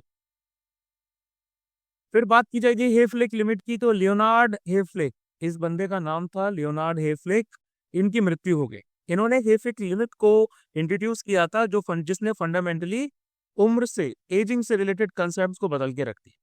यानी कि होता क्या है, ये आपका नंबर ऑफ टाइम्स होता है जिसमें किसी पर्टिकुलर सेल पॉपुलेशन जो है वो डिवाइड कर सकती है ना, until it attains a cell cycle arrest, कि मतलब वो फर्दर होना बंद हो जाए।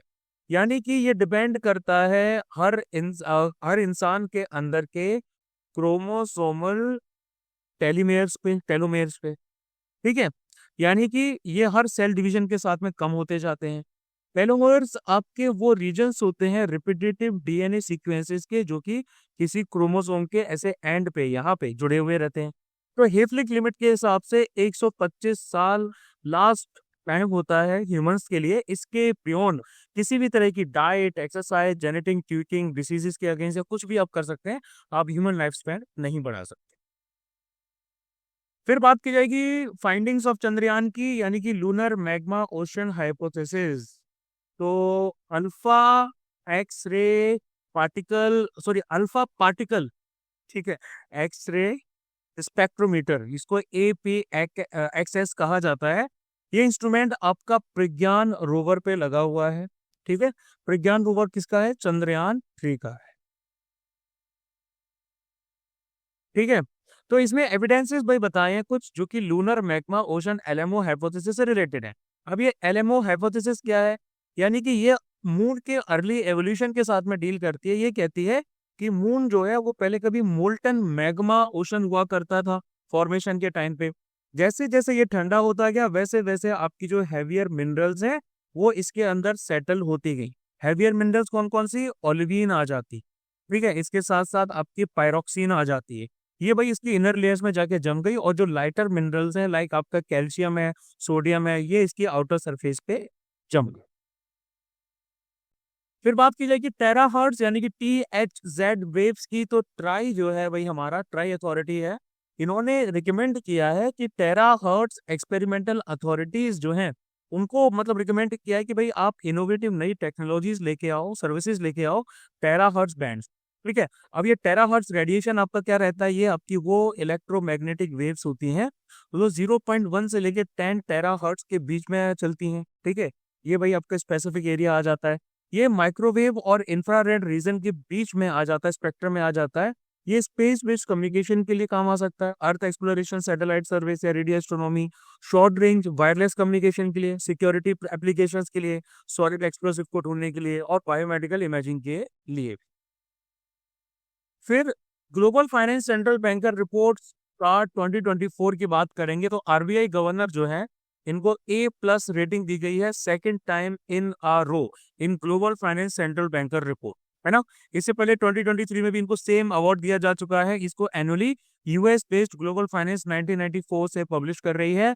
ये सेंट्रल बैंक के गवर्नर्स को, अलग अलग कंट्रीज के तकरीबन 100 कंट्रीज के सेंट्रल बैंक के गवर्नर्स को आपको ग्रेडिंग करते हैं A से लेके F तक, उनके इन्फ्लेशन कंट्रोल के मामले में, इकोनॉमिक ग्रोथ के मामले में, करंट स्टेबिलिटी, करेंसी स्टेबिलिटी के मामले में, है ना, और इंटरेस्ट रेट मैनेजमेंट के मामले में। तो ऐसे बैंक लीडर्स को ऑनर किया जाता है जिनकी स्ट्रेटजीज ने उनके पीयर्स को आउट परफॉर्म किया है ओरिजिनलिटी, क्रिएटिविटी और टेनेसिटी से। तो शक्तिकांत दास जो है इनको A+ दिया गया है इस साल भी। फिर बात आ जाती है कामचटका पेनिनसुला की। तो एक पावरफुल अर्थक्वेक रशिया के फार ईस्टर्न साइड पे पाया गया है। इसकी वजह से भाई यहाँ पे एक वॉल्केनो है जिसको कहा जाता है शिवलुक वॉल्केनो, वो ट्रिगर हुआ। ठीक है, और ये लाई करता है कामचटका पेनिनसुला में। फार ईस्टर्न फेडरल डिस्ट्रिक्ट है रशियन फेडरेशन की। ये जो एरिया है, इस एरिया को हम नॉर्मली कुरील आर्किपेलागो के नाम से भी जानते हैं। वो यहाँ की, ये जो पूरा एरिया ना, ये कुरील आर्किपेलागो, ठीक है, ये आपके southern tip of Russia Kamchatka peninsula से एक्सटेंड होता है जापान के होक्काइडो आइलैंड तक। ठीक है, अब कुरील आइलैंड जापान और रशिया के बीच में थोड़ा सा डिस्प्यूट वाला एरिया आ जाता है। ठीक, ये जो लोकेशन है पूरी, ये आ जाती है आपकी सी ऑफ ओखोटस्क की, है ना। और ये आपकी पैसिफिक ओशन की वेस्टर्न एजेस पे लाई करता है। और यहाँ पर ईस्ट की तरफ देखोगे तो भाई वहां पर आपका आ जाएगा बेरिंग सी। माउंटेन रेंजेस की बात करें तो श्रीडेनी और वोस्टोकैनी आ जाती है, रिवर कामचटका रिवर आ जाती है। यहाँ का जो क्लाइमेट है वो आपका मोस्टली टुंड्रा क्लाइमेट आता है। ट्राइब्स की बात करें तो यहाँ पर कोरिया, चुपची और कामचड़ाल ट्राइब्स भी आ जाते हैं।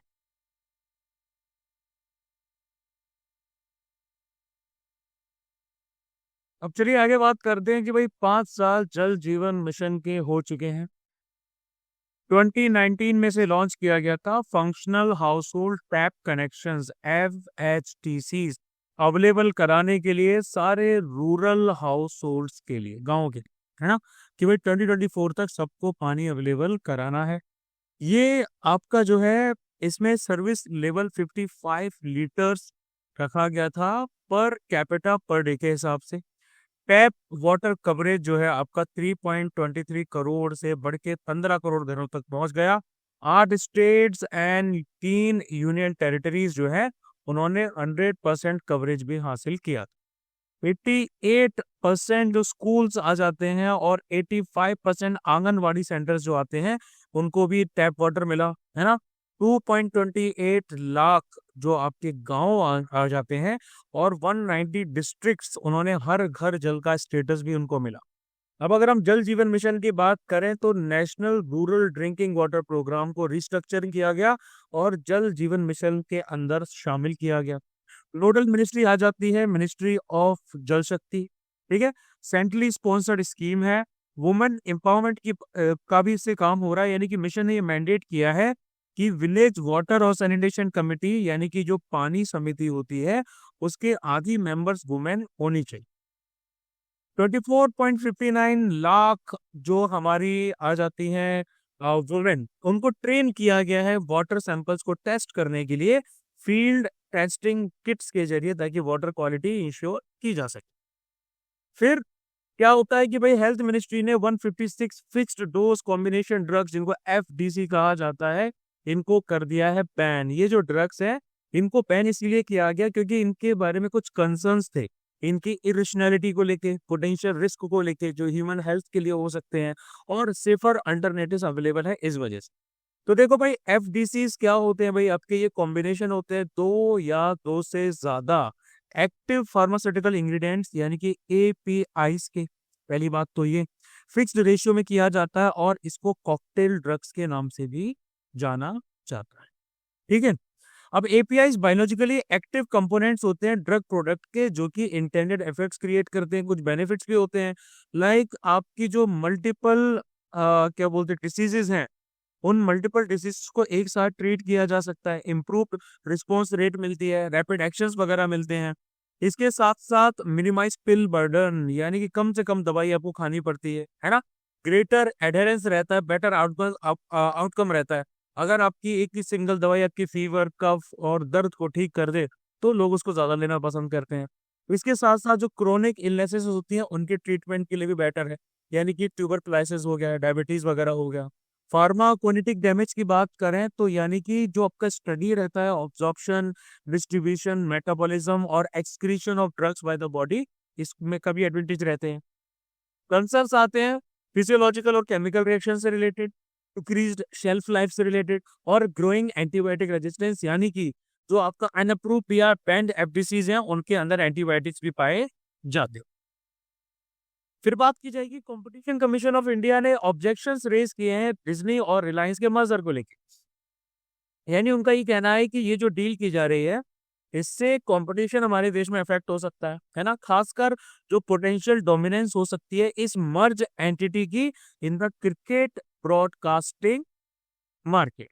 अब भाई कंपटीशन अमेंडमेंट एक्ट 2023 के हिसाब से सीसीआई का ओपिनियन ये है कि ऐसा कोई मर्जर जो है इससे कंपटीशन पे विपरीत प्रभाव पड़ सकते हैं और उन्होंने एक स्टेटमेंट ऑफ ऑब्जेक्शन भी जारी की है। सीसीआई के रिसेंट स्टेट्स की बात करें तो गूगल से रिलेटेड एक स्टेप इनका आ जाता है। इसमें सीसीआई ने मॉनेटरी पेनल्टी लगाई थी 1337 करोड़ की गूगल पे, क्योंकि वो एंटी कॉम्पिटिटिव प्राइसेस कर रहे थे जो कि एंड्रॉयड मोबाइल डिवाइसेस से रिलेटेड था। अमेजन और फ्लिपकार्ट पे भी उन्होंने जो है कुछ ऐसा ही किया। यानी कि एक सीसीआई की एक प्रोब ने ये भी देखा था कि ई कॉमर्स मेजर्स अमेजन और फ्लिपकार्ट जो है एंटी ट्रस्ट लॉस की धज्जियां उड़ा रहे हैं। क्यों? क्योंकि ये सेलर्स को प्रेफर कर रहे हैं जो कि उनके साथ एफिलिएटेड है या कंट्रोल्ड है, फ्लिपकार्ट या अमेजन के साथ में। ठीक है। अब भाई कंज्यूमर्स के लिए ये बुरा क्यों होता है? कंपटीशन नहीं तो हमारे लिए बुरा क्यों? देखो सबसे पहले आता है इन एफिशिएंसीज। सीधी सी बात है कि किसी कंपनी की अगर मोनोपोली होगी, है ना, तो वो अपनी क्वालिटी को इम्प्रूव नहीं करेंगे, प्रोडक्ट्स की क्वालिटी को इम्प्रूव नहीं करेंगे और सामने वाले बंदों को उस फील्ड में आने के लिए बैरियर्स भी लगाएंगे ताकि कंपटीशन मार्केट ना आ पाए। और इनोवेशन की बात भी आ जाती है, यानी कि मोनोपोली से इनोवेशन कम होता है ना, कोई खुद को इम्प्रूव नहीं करना चाहता और हायर प्राइसेस, कंपटीशन नहीं है तो भाई आप अपनी प्राइसेस अपने हिसाब से रख सकते।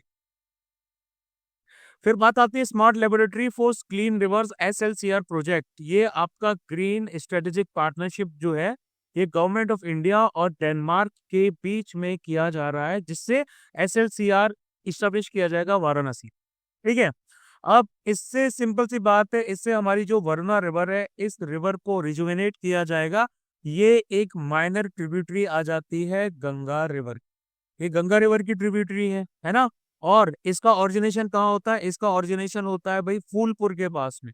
ये जो फूलपुर है ये आ जाता है क्या बोलते हैं प्रयागराज के पास में, और ये गंगा के साथ और सॉरी अर्ज होती है यहाँ वाराणसी। ठीक है। इसकी भी कुछ आपकी ट्रिब्यूटरीज आ जाती हैं, पसुई रिवर आ जाती है, मोरवा रिवर आ जाती है वगैरह वगैरह। फिर हम दूसरी रिवर की बात करेंगे, इस रिवर का नाम है गुमती रिवर। ठीक है।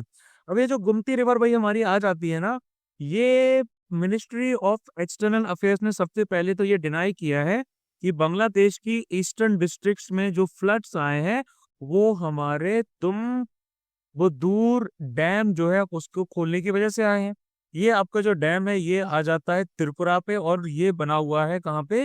ये बना हुआ है गुमती रिवर पे। गुमती रिवर को मैं यहाँ पे, हाँ ये रही भाई गुमती, इस रिवर पे बना हुआ। ठीक है। अब ये एक ट्रांसबाउंडरी रिवर है, यानी कि ये आपकी त्रिपुरा में स्टार्ट होती है, लोंगथराई रेंज आ जाता है और दूसरा आ जाता है अथा राममुंडा, इन दोनों रेंजेस के बीच में स्टार्ट होती है। टोटल लेंथ है 167 किलोमीटर, इंडिया अपने ओरिजिन से लेके बांग्लादेश के बॉर्डर तक। उसके बाद बांग्लादेश के प्लेन्स में निकल जाती है और वहां पर ये मिलती है किससे? ये मिलती है मेघना से। मेघना रिवर सिस्टम से मिलती है। इस जगह का नाम है दाऊद कोंडी, सॉरी दौड कांडी, दौड कांडी नाम की जगह पर ये मेघना से मिल जाती है। इसके ऊपर दुम्बूर फॉल्स भी बने हुए हैं, ठीक है। इसकी राइट बैंक ट्रिब्यूटरीज भी बहुत सारी आ जाती है, लेफ्ट बैंक भी आ जाती है, ये सारी मैंने पीडीएफ में मेंशन की।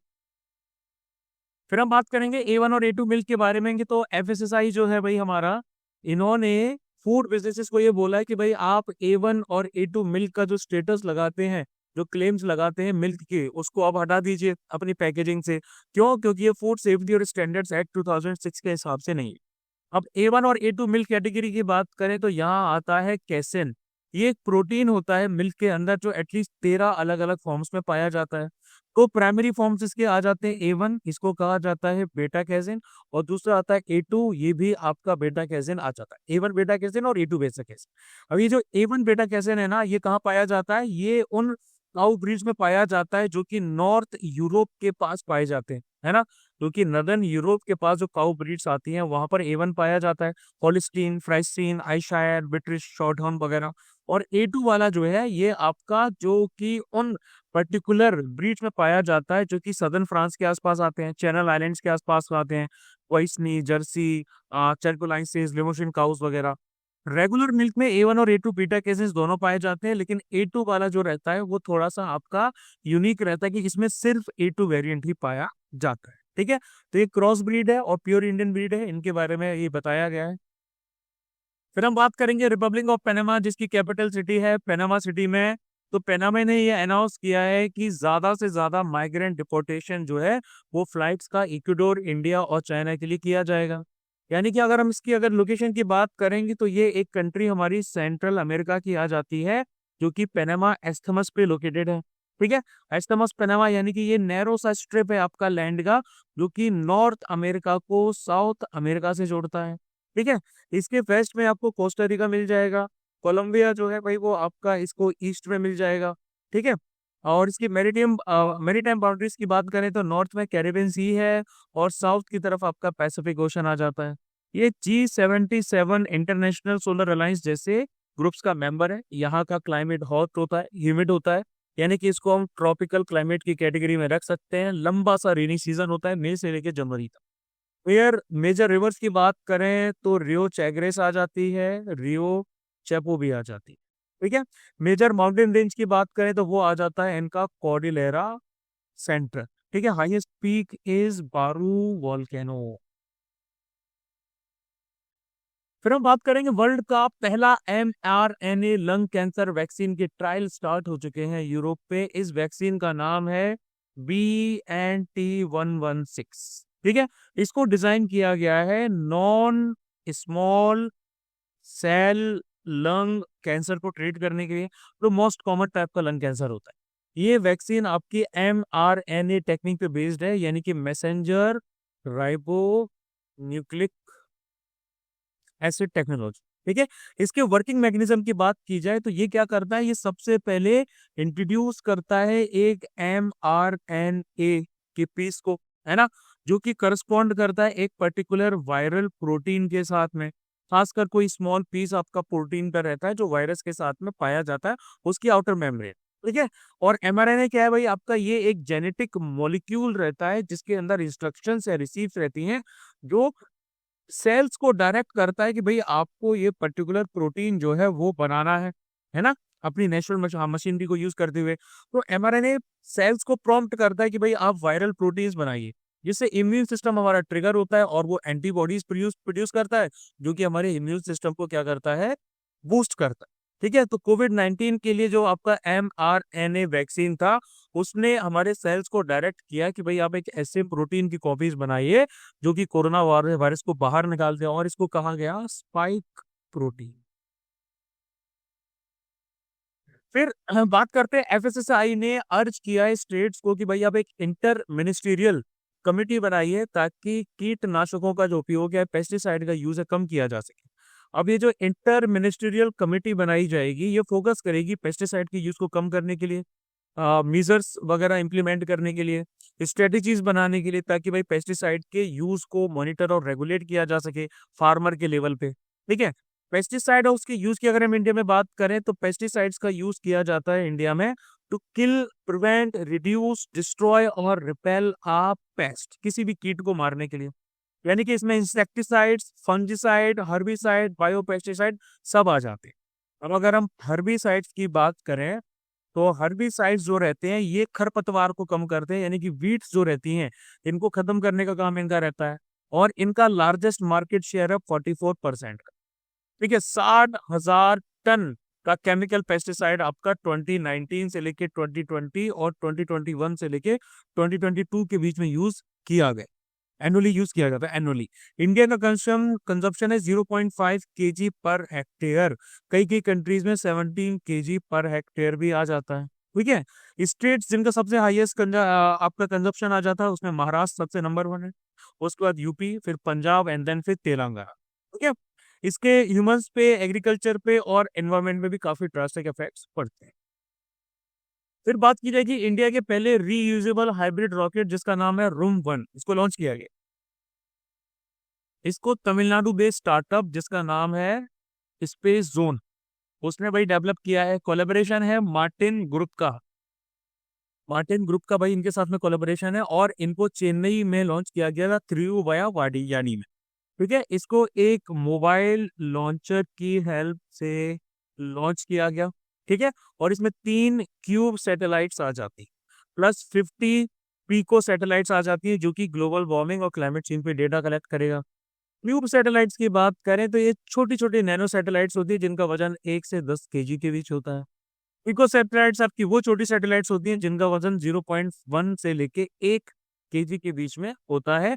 इसके साथ साथ रीयूजेबल रॉकेट्स को भी इनमें यूज किया गया है। रीयूजेबल रॉकेट्स आपके पे लोड को रिलीज कर देते हैं, अर्थ पे दोबारा लैंड करते हैं और इनको दोबारा नए पेलोड के साथ में लॉन्च किया जा सकता है। फिर इंडिया ने सेलिब्रेट किया अपना पहला नेशनल स्पेस डे को ऑन अगस्त 2023। थीम इस साल की है touching lights while touching the moon, India space saga. अगस्त 23 को इसलिए चूज किया गया क्योंकि भाई इसी दिन इंडिया 4th कंट्री बना था जिसने मून पे लैंडिंग की, और पहला बना था जो कि मून के सदर्न पोलर रीजन में पहुंचा, है ना। इसलिए पर चंद्रयान मिशन जो है उसने सेफ और सॉफ्ट लैंडिंग की थी विक्रम लैंडर के जरिए, और सक्सेसफुल डिप्लॉयमेंट किया था प्रज्ञान रोवर का लूनर सरफेस पे। लैंडिंग साइट को आप सबको पता है नाम दिया गया था शिव शक्ति पॉइंट या फिर स्टेशियो शिव शक्ति। फिर बात की जाएगी इंडिया के प्राइम मिनिस्टर की विजिट यूक्रेन के लिए, यानी कि मोदी जी जो है वो यूक्रेन पहुंचे। ये पहली बार इंडियन प्राइम मिनिस्टर ने यूक्रेन में विजिट किया सिंस डिप्लोमेटिक रिलेशंस दोनों देशों के बीच में 1992 से इस्टेब्लिश किए गए। ठीक है, 4 एग्रीमेंट्स और एमओयू साइन किए गए आपका एग्रीकल्चर और फूड इंडस्ट्रीज के मामले में। ठीक है, ह्यूमैनिटेरियन ग्रांट असिस्टेंस के मामले में कि भाई high impact community development programmes establish किए जाएंगे, कल्चरल कोऑपरेशन और उसके साथ साथ मेडिसिन एंड ड्रग्स के मामले में। और इसके साथ साथ इंडिया ने इनको भीष्म दिया, यानी कि 4 Bhishma, Bharat health initiative for सहयोग हित एंड मैत्री, ये भीष्म के क्यूब्स दिए हैं। हर भीष्म क्यूब के अंदर मेडिसिन और इक्विपमेंट आ जाते हैं, फर्स्ट लाइन ऑफ केयर के तौर पे एक्ट करते हैं सब तरह की इंजरीज और मेडिकल सिचुएशंस के लिए। फिर बात की जाएगी कि भाई भारतीय नागरिक सुरक्षा संहिता के बारे में कि रेट्रोस्पेक्टिव बेनिफिट सेक्शन 479 का पीएनएसएस के अंडर में कैसा आता। तो सुप्रीम कोर्ट ने इसको अपहेल्ड किया है कि जो रेट्रोस्पेक्टिव बेनिफिट है सेक्शन 479 का बीएनएसएस का पहली बार के ऑफेंडर्स के लिए, बीएनएसएस ने आपका सीआरपीसी को 1 जुलाई से रिप्लेस किया था। सेक्शन 479 की बात करें तो इसके हिसाब से वो अंडर ट्रायल्स जिन्होंने अपनी मैक्सिमम सेंटेंस का तकरीबन आधा हिस्सा जेल में गुजार लिया है, जो भी उन्होंने कांड किया, फॉर एग्जांपल उन्होंने मर्डर किया तो उसके लिए ऊपर 14 साल उनको सजा दी जाएगी। तो 7 साल अगर उन्होंने, और उनका ट्रायल चल रहा है, 7 साल उन्होंने जो है वो जेल में गुजार लिए हैं डिटेंशन में, इन्वेस्टिगेशन, इंक्वायरी, ट्रायल, इनको बेल दी जा सकती है। ठीक है, पहली बार के जो ऑफेंडर्स हैं उनके लिए रिक्वायरमेंट आपकी 1/3 रहेगी, यानी कि उनको 14 में से आप समझ लीजिए 4-4.5 साल के आसपास। ठीक है, इतना इनका रहेगा। एक्सक्लूजन्स की बात की जाए तो ये प्रोविजन आपके ऐसे ऑफेंसेस के लिए लागू नहीं होता जहां पर पनिशमेंट लाइफ इम्प्रिजनमेंट या फिर मृत्युदंड यानी कि डेथ की दे रखी। फिर बात की जाएगी राइट्स इशू के बारे में, तो सेबी ने रिलीज किया है एक कंसल्टेशन पेपर ताकि वो सजेशंस ले सकें for enabling rights issue in a faster way. इनका सीधा सा मतलब है ये राइट्स इशू को एक प्रेफर्ड मोड ऑफ बनाना चाहते हैं बाकी मोड्स के मुकाबले, यानी कि फंड रेजिंग के जो अलग अलग मोड्स आते हैं, लाइक आपका क्वालिफाइड इंस्टीट्यूशनल प्लेसमेंट आ जाता है, प्रेफरेंशियल अलॉटमेंट्स आ जाता है, इसके मुकाबले में ये राइट्स इशू को एक ज्यादा फास्टर मोड के तौर पर डेवलप करना चाहते हैं। राइट्स इशू का मतलब होता है एक ऐसा मेथड जिसके द्वारा आप एडिशनल कैपिटल को रेज करते हैं। कैसे? आप एडिशनल शेयर्स को क्या करते हैं, एग्जिस्टिंग शेयर होल्डर्स को किसी कंपनी में दे देते हैं, इशू कर देते हैं। इसके बेनिफिट्स कंपनी के लिए क्या आते हैं कि भाई एडिशनल कैपिटल उन्हें मिल जाती है लोअर कॉस्ट पे, है ना, उनका जो पे डाउन डेप्ट है उस पे। और उसके बाद शेयर होल्डर्स के लिए इसके क्या बेनिफिट आते हैं, वो देखो ये है कि भाई आप जब ज्यादा शेयर्स को डिस्काउंट पे खरीदते हैं तो ट्रेडेबिलिटी आ जाती है, राइट्स इंटाइटलमेंट वगैरह आ जाता है। फिर बात की जाएगी नेशनल प्लांट प्रोटेक्शन ऑर्गेनाइजेशन एनपीपीओ के बारे में, तो मिनिस्ट्री ऑफ एग्रीकल्चर ने ये जो ब्लूबेरी है इसके इंपोर्ट को हाँ बोल दिया कि भाई इसको हम इंपोर्ट करेंगे कहाँ से, इसको हम मंगाएंगे पोलैंड से, ठीक है, एक्सक्लूसिवली फ्रॉम ऑर्कार्ड्स रजिस्टर्ड विद एनपीपीओ। जो नेशनल प्लांट प्रोटेक्शन ऑर्गेनाइजेशन के साथ में आपके बगीचे जो रजिस्टर्ड हैं सिर्फ उन्हीं से मंगाया जाएगा। इंडिया ब्लूबेरीज को यूएस से मंगाती है, कनाडा से, पोलैंड से, पेरू वगैरह से। अब एनपीपीओ की बात करें तो कंट्री लेवल इंस्टीट्यूशन है जो एक ऑफिशियल कॉम्पिटेंट अथॉरिटी के तौर पे काम करता है for plant protection under the international plant protection convention 1951। अब आईपीपीसी आपकी एक इंटर गवर्नमेंटल ट्रीटी है जो वर्ल्ड की प्लांट एग्रीकल्चर प्रोडक्ट्स और नेचुरल रिसोर्सेज को पेस्ट से, प्लांट्स को पेस्ट से बचाती है। इंडिया भी भाई इसका जो है एक सिग्नेटरी है, ठीक है। ये रिस्पॉन्सिबल है आपका, sorry, directorate of plant protection quarantine and storage, जो कि मिनिस्ट्री ऑफ एग्रीकल्चर के अंडर में आता है, वो नेशनल प्लांट प्रोटेक्शन ऑर्गेनाइजेशन है, ठीक है। ये रिस्पॉन्सिबल होता है भाई आपके सारे साइटोसैनिटरी सर्टिफिकेशन प्रोग्राम्स के इम्प्लीमेंटेशन की। फिर हम बात करेंगे लोथाल के बारे में, तो फिर भाई आपका ये जो सागरमाला प्रोग्राम है, ठीक है, इस प्रोग्राम के अंडर में मिनिस्ट्री ऑफ पोर्ट शिपिंग और वाटरवेज क्या करना चाहता है, नेशनल मैरीटाइम हेरिटेज कॉम्प्लेक्स को लोथाल गुजरात में बनाना चाहता है। अब ये जो लोथाल वर्ड है ये गुजराती में इसका मतलब होता है mount of the dead, I guess so, ठीक है, क्योंकि मोहनजोदड़ो को भी यही बोलते हैं तो शायद इसकी गलत भी हो सकता है, वैसे यही मीनिंग है। ये लोकेशन इसकी कहाँ है, ये साबरमती नदी के पास में सिचुएटेड है गुजरात में, गल्फ ऑफ खम्बट के पास में। वर्ल्ड का ओल्डेस्ट आर्टिफिशियल डॉक सिस्टम आपको यहाँ पर एग्जिस्ट करता था। फायर अल्टार्स यहाँ पर थे पब्लिक प्लेसेस वगैरह में, ठीक है, घरों में। एडवांस ड्रेनेज सिस्टम था जो कि ईंटों का बने हुए थे। स्टोर हाउस थे भाई जहाँ पर आपके बहुत सारे क्या बोलते हैं सील और सीलिंग्स वगैरह पाई गई हैं। मड ब्रिक हाउसेस थे भाई यहाँ पे। लोथाल जो है वो आपका, यहाँ पे आपके अलग अलग चीजें मिलती थी, लाइक यहाँ पे कार्नेलियन मिलता था, इसके साथ में स्टेट टाइट बीट्स मिलते थे और मेटल वगैरह भी यहाँ पे मिलता था।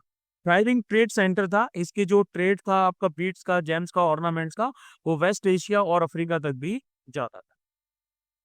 फिर बात करेंगे बोत्सवाना की जिसकी कैपिटल है गैबरोन, तो वर्ल्ड का सेकंड लार्जेस्ट जो भाई हमारा डायमंड है, ठीक है, ये डायमंड आपका बोत्सवाना में ढूंढ निकाला गया।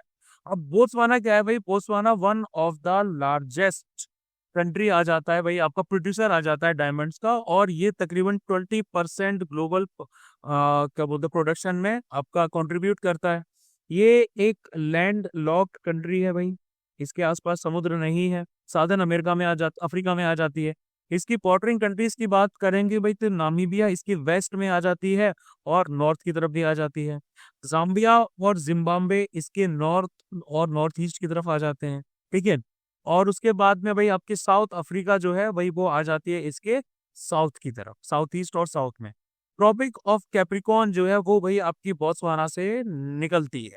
डेजर्ट यानी कि यहाँ पर आता है कालाहारी डेजर्ट जो कि 70% से ज्यादा बोत्सवाना को कवर करता है। रिवर्स में आ जाती है ओकाबंगो, लिम्पोपो और जम्बेजी। ओकाबंगो जो आपका है ये डेल्टा है भाई, आपका ओकाबंगो डेल्टा, ये अफ्रीका के लार्जेस्ट एंडो हेरिक, एंडो,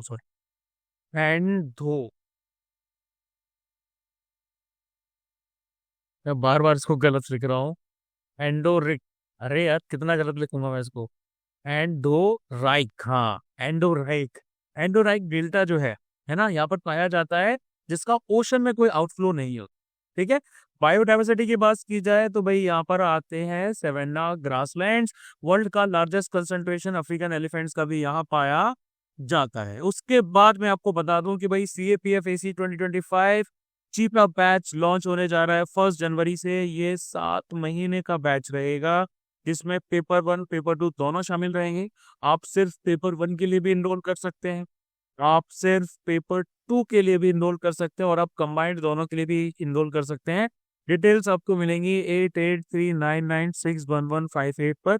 वैसे डिटेल्स ऑलरेडी मैं कई बार बता चुका हूँ, but it is pretty evident कि भाई क्या क्या हम क्लासेस में अपनी करवाते हैं।